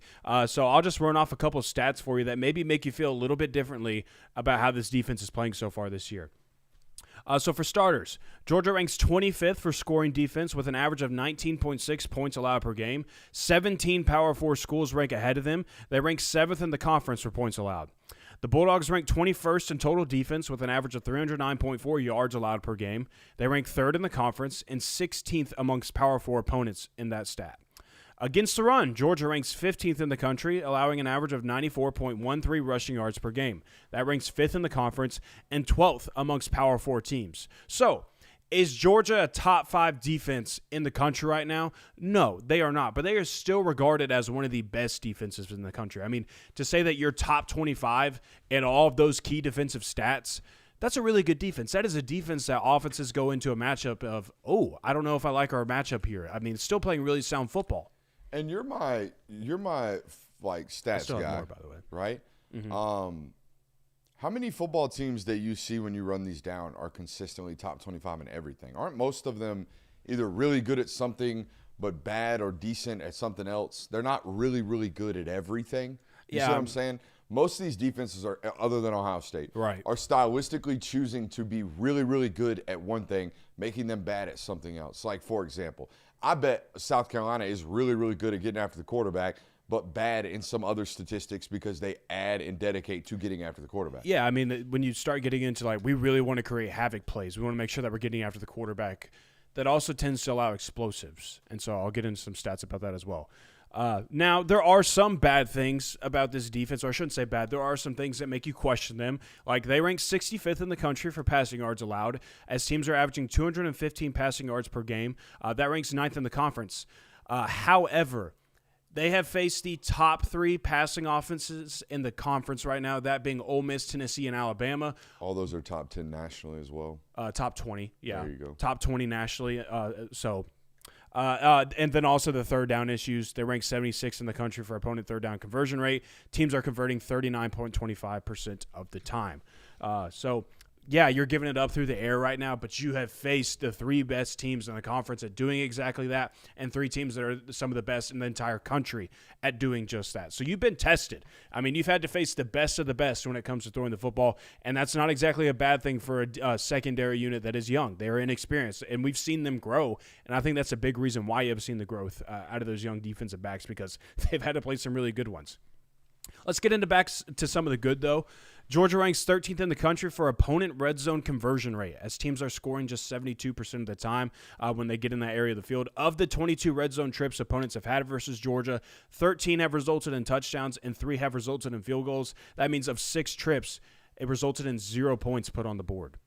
The final stat that I'll give you as to why this Georgia defense is better than what you might think, they rank 21st in the country for 20-plus yard plays allowed, which they've allowed 25 of those, which ranks second in the conference. They rank 13th in the country for 30-plus yard plays allowed. They've allowed 10, which ranks third in the conference. And they rank 18th in the country for 40-plus yard plays allowed. They've allowed 5, which ranks third in the conference. Yeah, I think that this goes back to the sky is falling, the world is ending your back. There's no doubt that Georgia's defense has taken a step back significantly from what it was in 2021, but you kind of had to expect that to be the case. That said, I think we can all agree that there are areas where we would like to see this defense improve. There are areas that we think it needs to improve should you have national title aspirations, but it's not like this is a god-awful unit that is Swiss cheese every single Saturday and can't stop a nosebleed. It's also a unit that has sustained a lot more losses due to the portal or due to roster misses over the last several years than others. I don't feel this way about the offensive line. The offense as a whole. The offense got all the additives this year. I know they threw 3 bodies at the safety position, but those were lesser than targets that they took stabs at. I mean, for Christ's sakes, it was a kid from USC that didn't play a ton last year in Zion, a kid from UAB, and they took Jaden Harris from Miami. It wasn't like they went out and got the kid from Oregon or the Purdue kid. It wasn't like they went out and got blue chippers at the safety position. Yeah. They did at wide receiver. Yeah, I mean, the defensive additions were we need depth. We need Josh Horton to get on this roster because we need depth. We need a second guy in the defensive line rotation that gives solid reps, and he has. Elo Mendoza was a depth play. You knew you had Quintavious Johnson, and you knew that you had Gabe Harris. We need someone else to come in after that to give them a breather. Whereas on offense, it was, let's go get a dude in Zachariah Branch. Let's go get a dude in Noah Thomas. And then, hey, that Josh McCray guy was really good in the Big Ten. Let's make him our third-string running back. Pre-portal. So says Brad Bielema. Accusations. Allegedly. A lot of that going on right now, by the way. Of course there is. Lane talked about it the other day on McAfee. I thought that was very interesting. That's a very common term now in the coaching world. Pre-portaling. It's like, you mean cheating? I thought the crazier thing in regards to recruiting that has been said was what Loxley said about South Carolina. What he said? You guys haven't seen this? Zion Ely, the 5-star edge rusher. Oh, they paid him to go on a visit, right? Names, which he only gave his first name, but you're not supposed to talk about recruits. And he says, yeah, they might have paid Zion to go on a visit. Not saying that they did, but that sort of thing tends to happen. Oh, that happens all the time. Right. That happened well before NIL. I thought it was crazy that he, one, named the recruit, and 2, was bold enough to go out there and say that. I would, prior to NIL, dude, you would go interview kids, and they would have backpacks full of cash. And you're like, what is this? And they're like, well, I just got back from so, and so. I just took 5 trips over the last 10 days and just like an ATM, dude. Just shook taking hands money and gave a big smile. Yeah, lots of shaking hands, lots of cash, lots of envelopes, lots of, hey, we love you, big fella. You look good Come in these uniforms. You sure would look good in this uniform. Yeah. Yeah, so we're going right back to that. You tweeted about this the other day. Yeah. Cash is king, baby. Yeah, I mean, it's literally like all signs are pointing back to we're just going to have untraceable ways to pay these players, and that it's going to be, we've got a budget to face, and this is on paper what we're spending for our roster, but here's a duffel bag full of a couple K. Enjoy. Yeah, so, I mean, going back to their initial segment, I just kind of wanted to maybe talk some fans off the ledge, maybe get some people off of Glenn Schumann. I think it's been undeserved quite a bit. Now, there's been some bad performances, like Ole Miss. Yeah, that is certainly not ideal. That is certainly not what you expect from a Georgia defense. But kind of what you were getting at too, Brooks, I would say that Georgia is probably, again, outside of Ohio State right now, Georgia is probably the most balanced team in the entire country when it comes to how efficient they are on offense and how efficient they are on defense. Complimentary football. Amen. Stare you in the face, make you blink football. You got to love it. You got to love it. Gotta love it. I got film notes. Do you want those? Let's hear the film notes. We tried something different today. We premiered that film study at 6 o'clock. Thought that was a decent little, stab at a little different type of releasing, style. Let me know if you guys enjoyed that. I know y'all enjoy talking to one another in the chat, so premiering an upload like that gives y'all the opportunity to do that, and obviously gives you the opportunity to go back and watch it whenever you're available to do so. Make sure you're watching that offensive film breakdown against the Florida Gators. Let's talk about it. We talked all week last week about attacking the middle of the field because we felt like Florida was a big mofo football team, middle of the field open, and they did exactly that. I thought Bobo did a really, really good job of attacking their principles, right? Whether it be rubs against man-to-man coverage, because they kind of end up breaking into a two-man shell quite often, or whether it be middle-of-the-field conversion routes late in third down situations. I felt like the story of that football game was obviously running the football to close with Chauncey and whatnot, but third and medium between Gunner and Zachariah Branch over the middle of the field and into zone coverage, that's what won the football game, in my opinion, converting those opportunities over and over and over again. They're such a dangerous screen football team that teams know this about them. They're so terrified about Zachariah Branch. They're so terrified about the big bodies blocking small bodies out in space that they overcommit to it. How many times have we seen Fox hit for an explosive at this point? Just about every conference game. Every single game they get somebody on Fox, and it's because they're so damn good at screen games. So, again, not to do the Bobo defense thing, but y'all bitch, moan, and complain about screen game. It's part of the reason why you're one of the more explosive and efficient football teams in the sport right now. What? That reminded me of when, in the game, when Gunner Stockton threw that pass to Noah Thomas, Jay Will looks over at me and in his Mike Bobo impression, which is also very good, goes, "Who wants to talk about screens now?" You got a good Bobo, huh? I don't know if I'd go that far. I think you just got to kind of scream raspy and pissed off. Yeah. Add a little southern drawl to it. Like that. Number 7 and number 4. Lawson Lucky and Oscar Delp were really, really fun. They've been fun to watch all year. They were really fun to watch in that one. Such a good job blocking, and they've done as much all season long. The 3rd and 8, the Chauncey Bowen truck toss, that's all them. That's all a down block on Lawson and all Oscar Delp taking Cormani McClain for a ride. That was bad. It was real bad. And I saw some people quote tweeting that, some Florida fans quote tweeting that saying, "This is textbook holding." Why don't you actually try to get up off the block?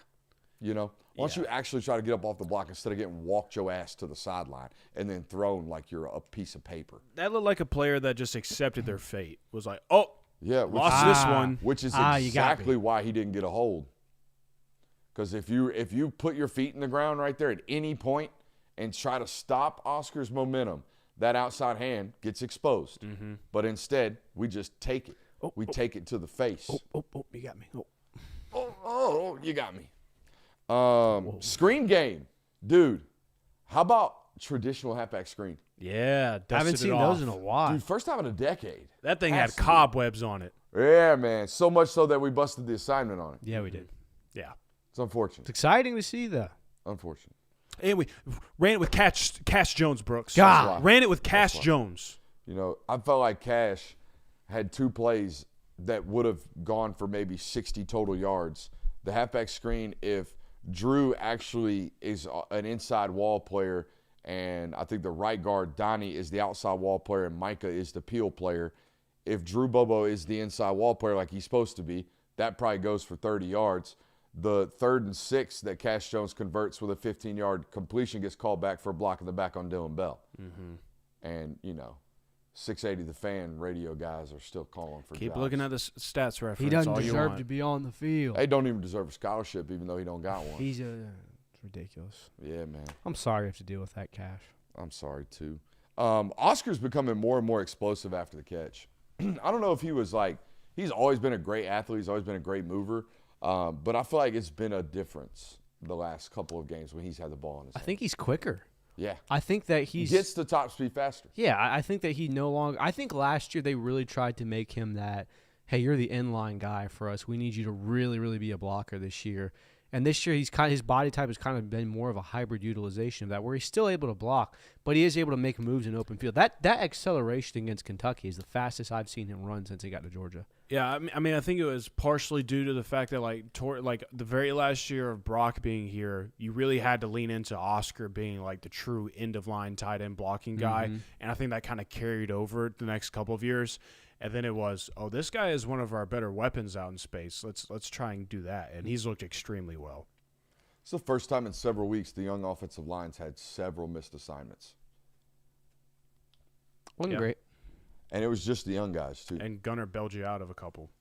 That was the other thing we noticed today. They've had 11 sacks this year. Mm-hmm. Probably should have had 20. Oh, yeah. 25. Oh, yeah. I mean, Carson he Beck's- got out of 4 on Saturday alone. If Carson Beck is still on this roster, no shade, Georgia's got given up 25 sacks this year. Yeah. Which, again, no shade at Carson Beck.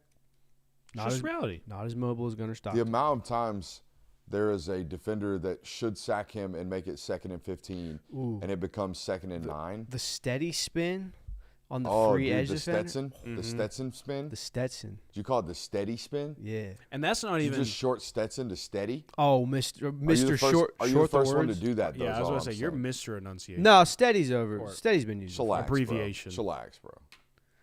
I rest But my like case. that's an example too of like where you get into like, well, that's a sack last year of like that's not even on the offensive line. That's just football. And Gunnar Stockton is a good enough athlete to get you out of that situation and still make a play and pick up a first down. Love a steady spin. Give it to me. I mean, again, 4 or 5 of them on Saturday alone. Yeah. Your backs took care of a lot of those issues on Saturday, too, with regards to missed assignments. Yeah, they did. I was more disappointed with Noah's blocking than the dropped interception. Yeah, I mean, Colby held a high standard out there when it came to that wide receiver in the blocking game. I mean, that think- dude was doing everything. And I think that's where you're going to notice his absence most. But not to shade Noah Thomas, but Do you guys believe in football gods? yeah, why? Because right before he drops the pick, he also misses a block real bad. And I'm not saying that that's why he dropped the ball. I'm just saying we're stacking missed executions. Yeah. MEs is what we call those in the football world. We're stacking MEs in an area of the field that we cannot. We cannot stack MEs in our own area, you know? So there's that. I think that offensive line continues to prove to me every single week that they coach their asses off all offseason to handle stunts. I was so frustrated watching it last year. It was bad. It got to a point where we came in here, we were like, well, shit, you're just going to have to end around your way to every explosive run you're going to have. You're never going to be able to do it because people are going to stunt the hell out of you because you can't handle it. And they've changed their paths. They've changed how they coach it. They've changed their run scheme a ton. I think it has a ton to do with my man that came out from Jacksonville. What's his name?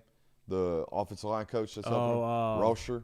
Rauscher, yeah. Rauscher. I think it has a lot to do with him. I think it has a lot to do with Stacy. It has a lot to do with all of them. Yeah. But they are so much better at adjusting and absorbing stunts than I ever would have imagined Georgia would be. Yeah, I mean, this is the type of offensive line play that you typically expect from Georgia. You're going to have some low moments, as any offensive line does, but there's just consistency. And you really don't ever go into any type of weekend where you're like, oh, boy, I don't know if our offensive line is going to be able to hold up. But, I mean, despite the fact that you have 2 true freshmen starting for you and playing, or not starting for you anymore because Ernest is back, but getting consistent reps for you, like, you don't go in against a really good Florida defensive line. And one of the questions that we're sitting here on Wednesday is, was the offensive line going to allow the run game to get going? Because, one, your running backs have been really solid for you this year, and 2, your offensive line is doing their job more times than not as well. I mean, that's a totally different conversation than what we were having last year, where every single week it was, well, can you run the ball? Are you going to be able to do that? Like, can the offensive line get a push? Like, can you protect Carson? Like, those things aren't being said anymore. I felt like last year the assumption coming into a game was, well, if they can execute, and half the time the answer was, well, someone's not executing and the play's collapsing because of it. It feels like more so this year. There is still some sporadic, like, oh, they're missing out, but it doesn't feel like it's consistently happening along the entire plane. If one unit is doing the right thing, the rest of them are typically doing so. Whereas last year it was, hey, the O-line finally made all the right moves, and the wide receiver failed to block, and we were tackled for a 3-yard loss. Yeah. Now everyone seems to be more consistently doing things. There are still there are still mistakes and bust, but they're not nearly as consistent and spread out. And, I mean, even going back to the Noah Thomas conversation where he kind of had a rough day blocking against Florida, you have to also remember of the times that he was in the game for Georgia wasn't really being asked to do that because there were times where he was on the field with Colby Young at the same time.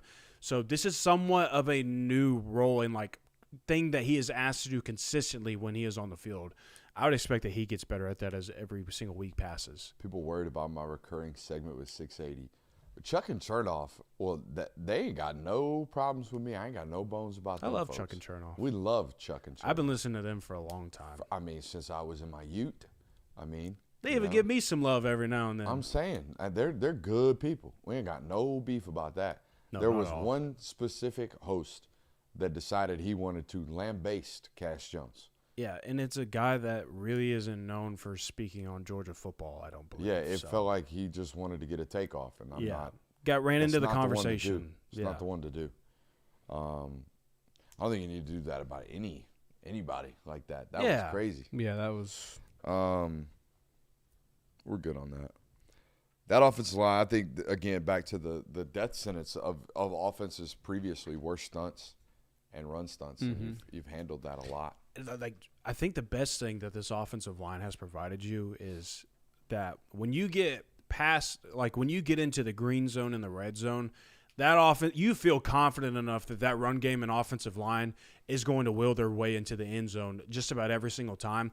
Red zone conversion rate was kind of an issue last year because you couldn't run the ball. I mean, you couldn't run the ball efficiently in general last year, but especially not when you got closer into the end zone. This year, I mean, anytime you've had to rely on Josh McCray getting a short yardage or Chauncey Bowens is rushing it in from 20 yards out or Nate Frazier's ripping off a big run to get in the end zone, they're executing in the high leverage moments. And that's been a massive deal for this offense.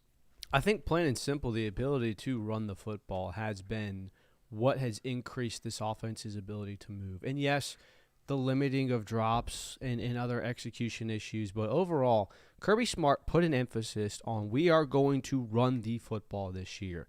And so far, Georgia, I would say, is probably one of the better rushing teams overall in the SEC. It might not look that way statistically, but I feel like from a consistency standpoint, you walk into a Georgia football game knowing they are going to run the football. And that has helped their offense tremendously. It's helped Gunnar Stockton in the quarterback position. It's helped the wide receivers. It's helped the defense even. So that's where I think that their best improvement has been.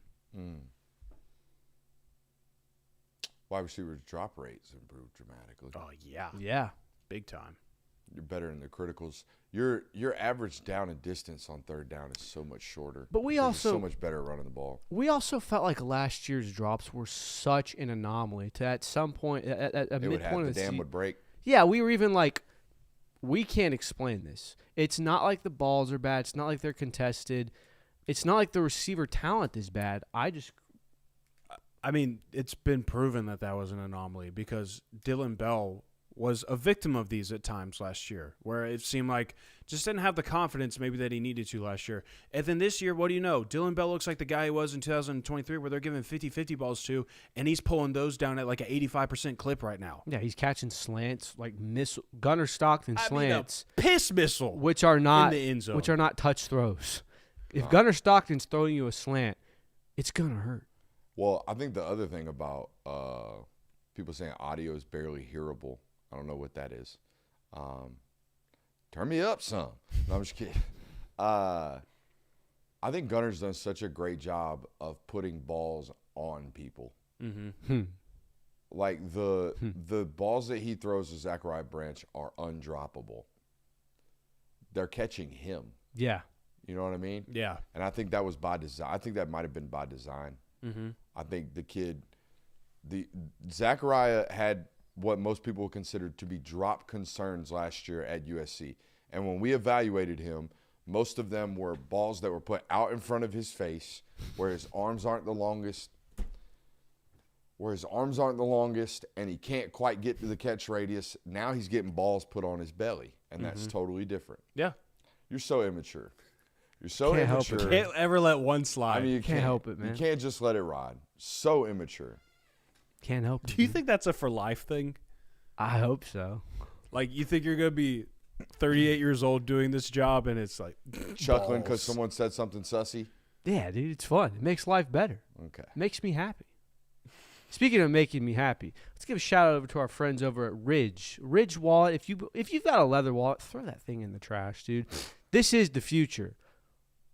Holds all of your cards. Has a money clip as well. Where is the card clip? They also have a keychain. Goes on your clips. one of the better products I think we've been sponsored by. It's efficient, it's sleek, the design is well, and it's durable as hell. You can drop this on the ground, no problems here. So if you're looking to get one of these for the holidays for your dad or for that significant person in your life, go over to ridge.com and use promo code Brooks10 to get 10% off of your purchase. Look, I wear tighter pants than I ever thought I would wear when I was a younger man. I wear shorter shorts than I ever thought I was going to wear.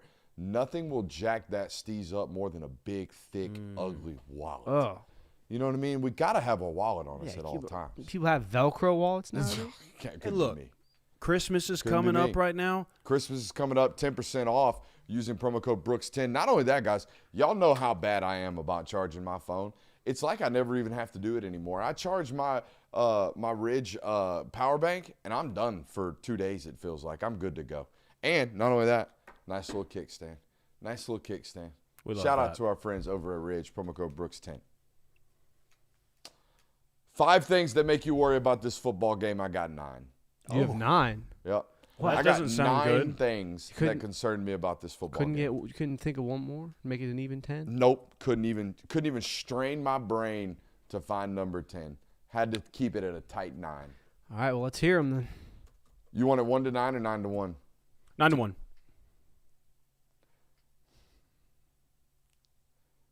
1 to 9. 1 to 9. Number 1. The cowbell. You gotta watch out for the cowbell. Really? Jonathan. What worries The you about cowbell? this, though? It's loud. It's annoying. It does. It is the Venezuela of college football. Not to disrespect cowbells, not to say that it's not an interesting environment. Is it that harder to play in a cowbell environment as it would be a Neyland Stadium or Bryant-Denny Stadium or Jordan-Hare Stadium? Disrespectful to the Listen. cowbell. Gunnar Stockton has been listening to cowbells his entire life. It's a hot That's the take. spin. That's the spin. You think that this is At least What if that- 30 head of cattle. You know Do you what? put a bell on all the cows? All right, but wait, what if that's what messes? Or just the lead cow? Does he have the bell? I don't know. Or do all the cows This might have the even be bell? like an ASMR environment for Gunnar Stockton. This is home. What if the cowbells do distract Gunnar Stockton because he hears it and he's like, oh, the Is cow. that Bessie? They need me. Did she get out? Throws a pick. Gunnar, what are you doing? Sorry, Coach. Number 2, 11 a.m. local kick. That one is weird. That A little is snoozy. That's I probably mean, the one. that's It's like That's even earlier than a donut That's the start. first. Yeah. You That's know? the first noon kick they've had since Kentucky, I believe, and that's a month ago. So I mean, And this is 11 a.m. local. plus know, you're How do you do traveling. this? Do you get in Thursday, like early Friday morning, allow everybody to like really acclimate with the time zone? Get like the worst thing you can do is show up at 9 o'clock on Friday Right. at your team hotel. Well, Like, it's you also got to get out there. judging by what Kenny Dillingham said, they're staying an hour away. So Yeah, you gotta Biloxi. You gotta drive in. So like, there's an interesting aspect. By to the it, way, too. there is legitimate. We probably need to book a hotel out there in Starkville because I'm sure they're probably slim. To be pickings. fair, let's go though, find a casino. To be fair, though, I mean, Ole Miss had to stay an hour outside of Athens when they came to Georgia. Like, Well, that's Chateau 'cause- Lawn is an hour away from 'cause- Athens. Did you know that Mark 'cause Richt Lane used to wanted the stay high at yoke. Chateau Lawn? Huh? Did you know that Mark Richt, Yeah. when he was here, the football team used to stay at Chateau I do Lawn? know that they stayed at a different hotel, like, outside of Athens. It was Chateau Lawn. I didn't know it was Chateau Lawn. because he wanted to stay at a nice hotel. Well, I thought it was so that they were away from the home environment. No. I mean, What? no. It's a lot harder to get to the bars from Chateau Lawn Oh, than I'm- it is yeah, to Georgia 100%. State. Yeah, what are they going to do? Go 100%. pick grapes and get drunk in the vineyard? I don't know. Oh, Coach Rick, the QB got wine drunk last night. We can't start him. It was I was told it was one of the very first things Kirby Smart was like, wait, what? What do we do? What are we doing? We got a hotel right here next to Hell a no. football facility. What are Yeah. y'all doing? That only we're allowed to use. Yeah, it's literally here for it's us. literally here for us. What are we doing? I will say, walking to the stadium, because I do pass the center, there are more and more fans with their posters and kids waiting for coaches outside there. So I kind of understand where Coach Rick was going with that. Number 3 thing that should scare you about this football game, explosives. Yeah. They're good at it. I mean, this is – They're good at it. and you've given them up this year, so it's understandable. Number 4 kind of ties into number 3.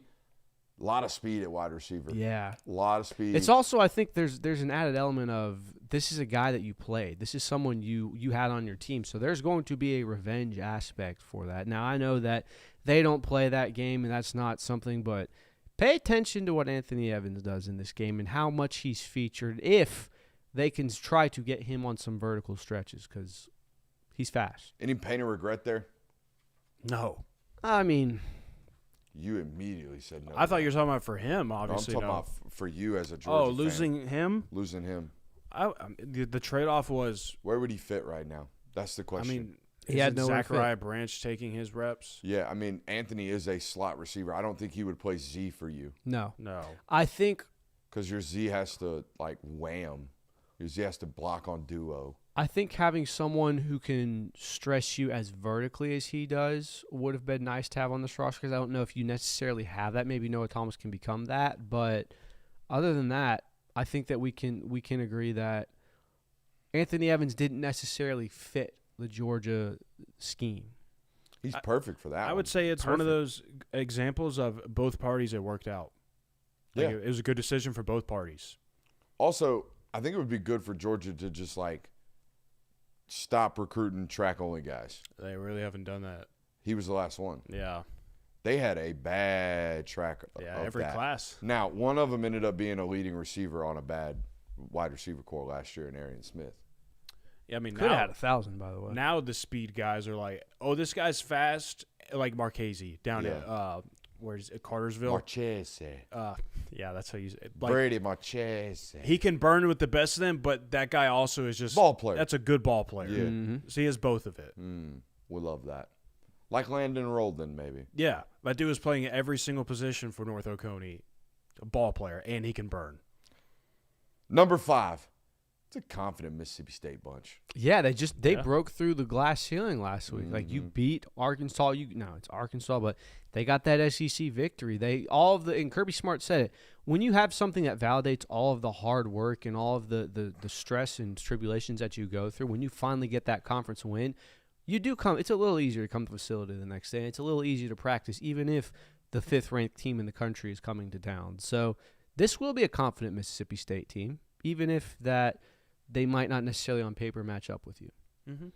Absolutely. I mean, look, it's like no matter what a team's record is, too, and this has been an adage of college football and sports in general for its entire existence of no matter what the other team's record is, when you get a top 10 team coming into town or you're facing off against a top 10 team, those guys are going to be amped up and ready to play because they want to be the team to knock you off. And Mississippi State certainly is going to have that type of feeling about themselves.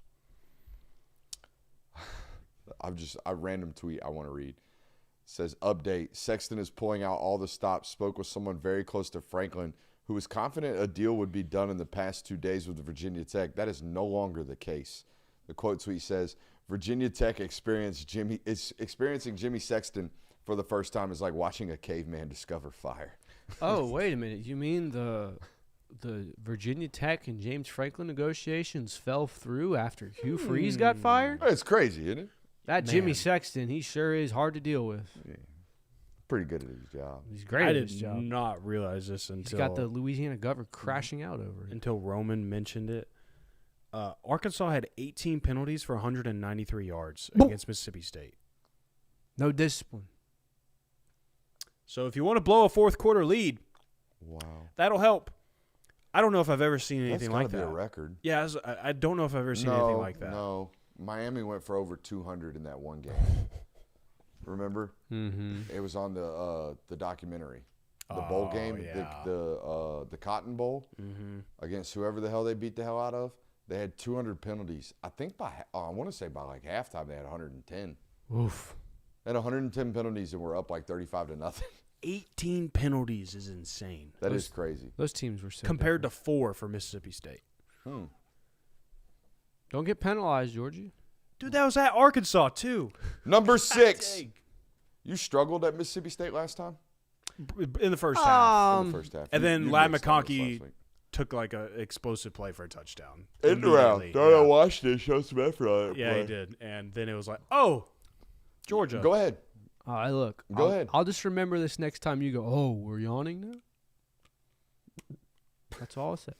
I also don't think that Georgia necessarily struggled in that first half. They were up 17-12. They were holding Mississippi State. I think they had 5 points, and they returned a punt. Like, it was definitely hey, the boys need to kind of get on it. But the final score to that game was like 49-19 or something, 45-19. Like, they handled Mississippi State. The scoreboard of the first half didn't indicate that, but there was never a doubt as to who was winning that football Number game. 7, their defense is havoc creating. Lead the league in interceptions. If they steal a couple possessions, could get ugly. Yeah. And I mean, we saw this. I think Could get hairy, not ugly. I don't think this ever ends up in a multi-score Mississippi State win. Right. better not. Oh God. I think it's fair to say that the Tennessee Volunteers defense was probably the most havoc-creating defense Georgia's faced this season.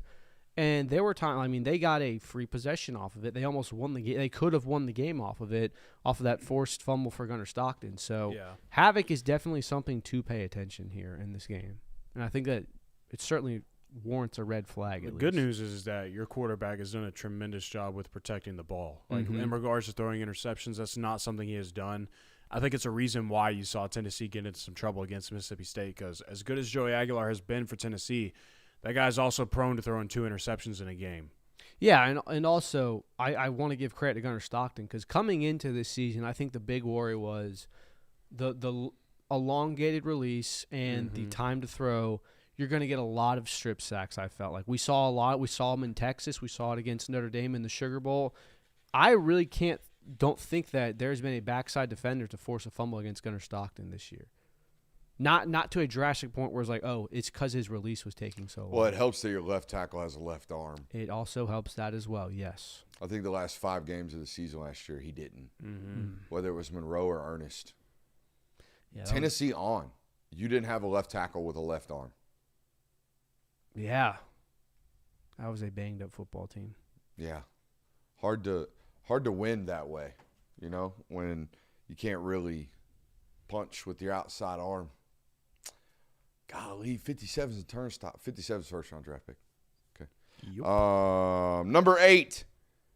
They have big dudes that can summon up one good one on that defensive line. Okay. Like, they're bad statistically against the run, but it ain't because they don't have big old Mississippi fed and big boys, all right? They got some big dudes that can make it a problem any given Saturday. They just haven't summoned it just quite yet. Number 9, always on the list. Always on the list. It's the SEC. Yeah, I mean, Any given Saturday, Brooks. more so ever than this year, you've seen teams kind of fall under that any given Saturday. And honestly, I think that playing on the road is much more of a case to this. We've seen this with Alabama. We've seen this with other teams. Playing on the road, no matter if it's Vanderbilt or I can't even say Vanderbilt anymore, no matter if it's the worst team in the SEC or the best team in the SEC, playing on the road makes it that much harder. So I totally understand why that's a worry. And I know that you haven't really dove into the film yet on this, but I do want to ask this because, I mean, we've even got people, a Tennessee fan in the chat right now talking about Mississippi State's defensive line. If they are so good at havoc creating and they do have a solid defensive line, why are they so bad against the run? Why do they give it up so much? Stacking gaps, Jonathan. I would imagine their run explosive data is bad. Look it up. I bet teams feel like if they run at them enough, for every 3-yard run, there's a 17-yard run. For every 4-yard run, for every 2-yard run, there's a 30-yard run. When you create this much havoc, or when you seek this much havoc, when you play this many multiple fronts, you stack gaps. It's inevitable. So I would imagine it is both a mass running attempts against these football teams. They're also playing from behind a lot. They also play a style of offense that if they score quickly, you don't want to put your own defense back on the field, so you're more likely to run the football against them. So there's a lot of reasonings behind why that is. This is what we have learned about these havoc-creating defenses. You're risking something, and what you're risking is explosives on the back end. What do you have? I mean, they're 60th for 20-plus yard rushing plays allowed. I think the more glaring one is that maybe they're not allowing big gainers, but they're 100th when it comes to 10-plus yard rushes. There you go. So that 15-yard range, those are the ones that they're giving up. That sounds like a tackling issue as well. Well, no, what it sounds like to me is we're getting runs into the third level, and the third level's tackling. Mm-hmm. And that's why we have 15-yard runs, a lot of them, because of what I'm talking about. We're trying to stunt. We're trying to take a 3-tech, wrap him to front side A gap, and then take the backside inside linebacker and wrap him into B gap. And, well, when we get there, sometimes we stack those gaps together, and now we got to make a play at the safety position and tackle, and now we're giving up a 12-yard run. We do that 10 times out of 30 totes, and we've given up 250 yards rushing. You see what I'm saying? Mm-hmm. Yeah, I mean, I also think it could also be all right, we've broken through the first line of the fence. Our first linebacker there did not get a full tackle. Correct. It got carried for another 3 or 4 yards. So Correct. It could be both. And when I see, like, for example, blue chip rosters that play heavy build-the-wall defense, right? I'm thinking about teams like Alabama or Georgia. I'm thinking about teams like Tennessee's this way sometimes. I'm thinking about teams like Ohio State, Michigan. These big blue chip line of scrimmage-based defensive rosters, they will hold the line of scrimmage firm. You will see a defensive lineman have an arm on a running back, and then the linebacker fit the gap. Mm-hmm. Whereas some of these other teams are trying to stunt to where the defensive tackle meets the running back at -2. But if he gets blocked and the linebacker gets picked up, now all of a sudden the linebacker's making an arm tackle, and what you're talking about. We get there, but we're not getting there fitted properly. Mm-hmm. I want a Brooks deep dive on line stunt explanations.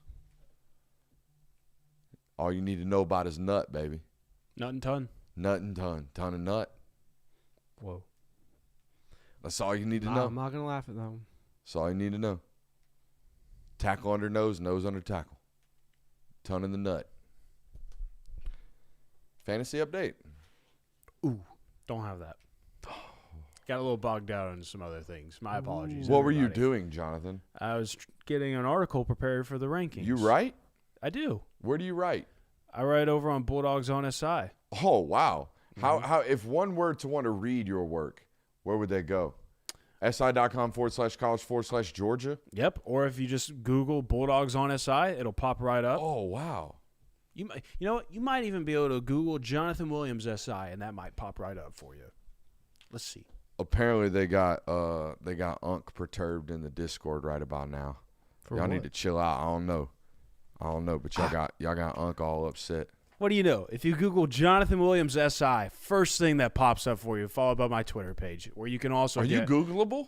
If you put in the right things. How about just a straight up Jonathan Williams? No, the former Arkansas running back Jonathan Williams holds a whole lot more value than I do. If you Google my name, it shows a picture of Kirby holding a cross. So, like Oh. Kirby Smart? like Nintendo Kirby holding a cross. Wow. It was That a makes meme, sense. apparently. For the longest time, if you Googled Brooks Austin, you would get the song by Blake Shelton, If This Is Austin. Mm. And now you just get my shorter roster page. Nice. No, But you we've officially reached Googleableness. your Twitter pops up. We did about 2 years ago. We'll see what it does. We've also got Super Chubs to hit before we head out. Do we have another one? I know we got a bunch during the national hour. I don't know if we have any right now. I remember We gotta seeing a hit. few pop up in the local. No, we shouted out Ryan Bingham and the Texas Gentleman. Oh, that's it? Yeah, we're good. We're caught up to date on the Super Chubs. Brooks Austin is a former college football player turned journalist and broadcaster. Nice. Hell yeah. Hell yeah. My LinkedIn pops up. I need to update that, I guess. I do have a question. Oh, people ask. You want to know what the people ask are? We might be first page Googleable right now. Yeah? Hell yeah, Jonathan. I might be the 10th option, but I'm up there. When people Google Brooks Austin, what do you think they also Google of? Or The film Google guy. for? Where did Brooks Austin play football? Mm. That is number one. Who is Brooks Austin a fan of? Is number two. Should we answer that for him? Good a fan football. Of good football. Who is the host of the Film Guy Network? That's you, Brooks This Austin. guy. And whoever the actor is, Austin Brooks. That is another common search. I do have a football question regarding this game, though, because last year's defensive effort wasn't necessarily great. Mississippi State had 306 passing yards, 3 passing touchdowns. They were perfect on fourth down, 3 for 3. There was a lot to take away from the game. Put up 31 points. How do you avoid that this time around on a Mississippi State offense that seems to have figured more things out, especially given last year? I think Michael Van Buren started half of that game.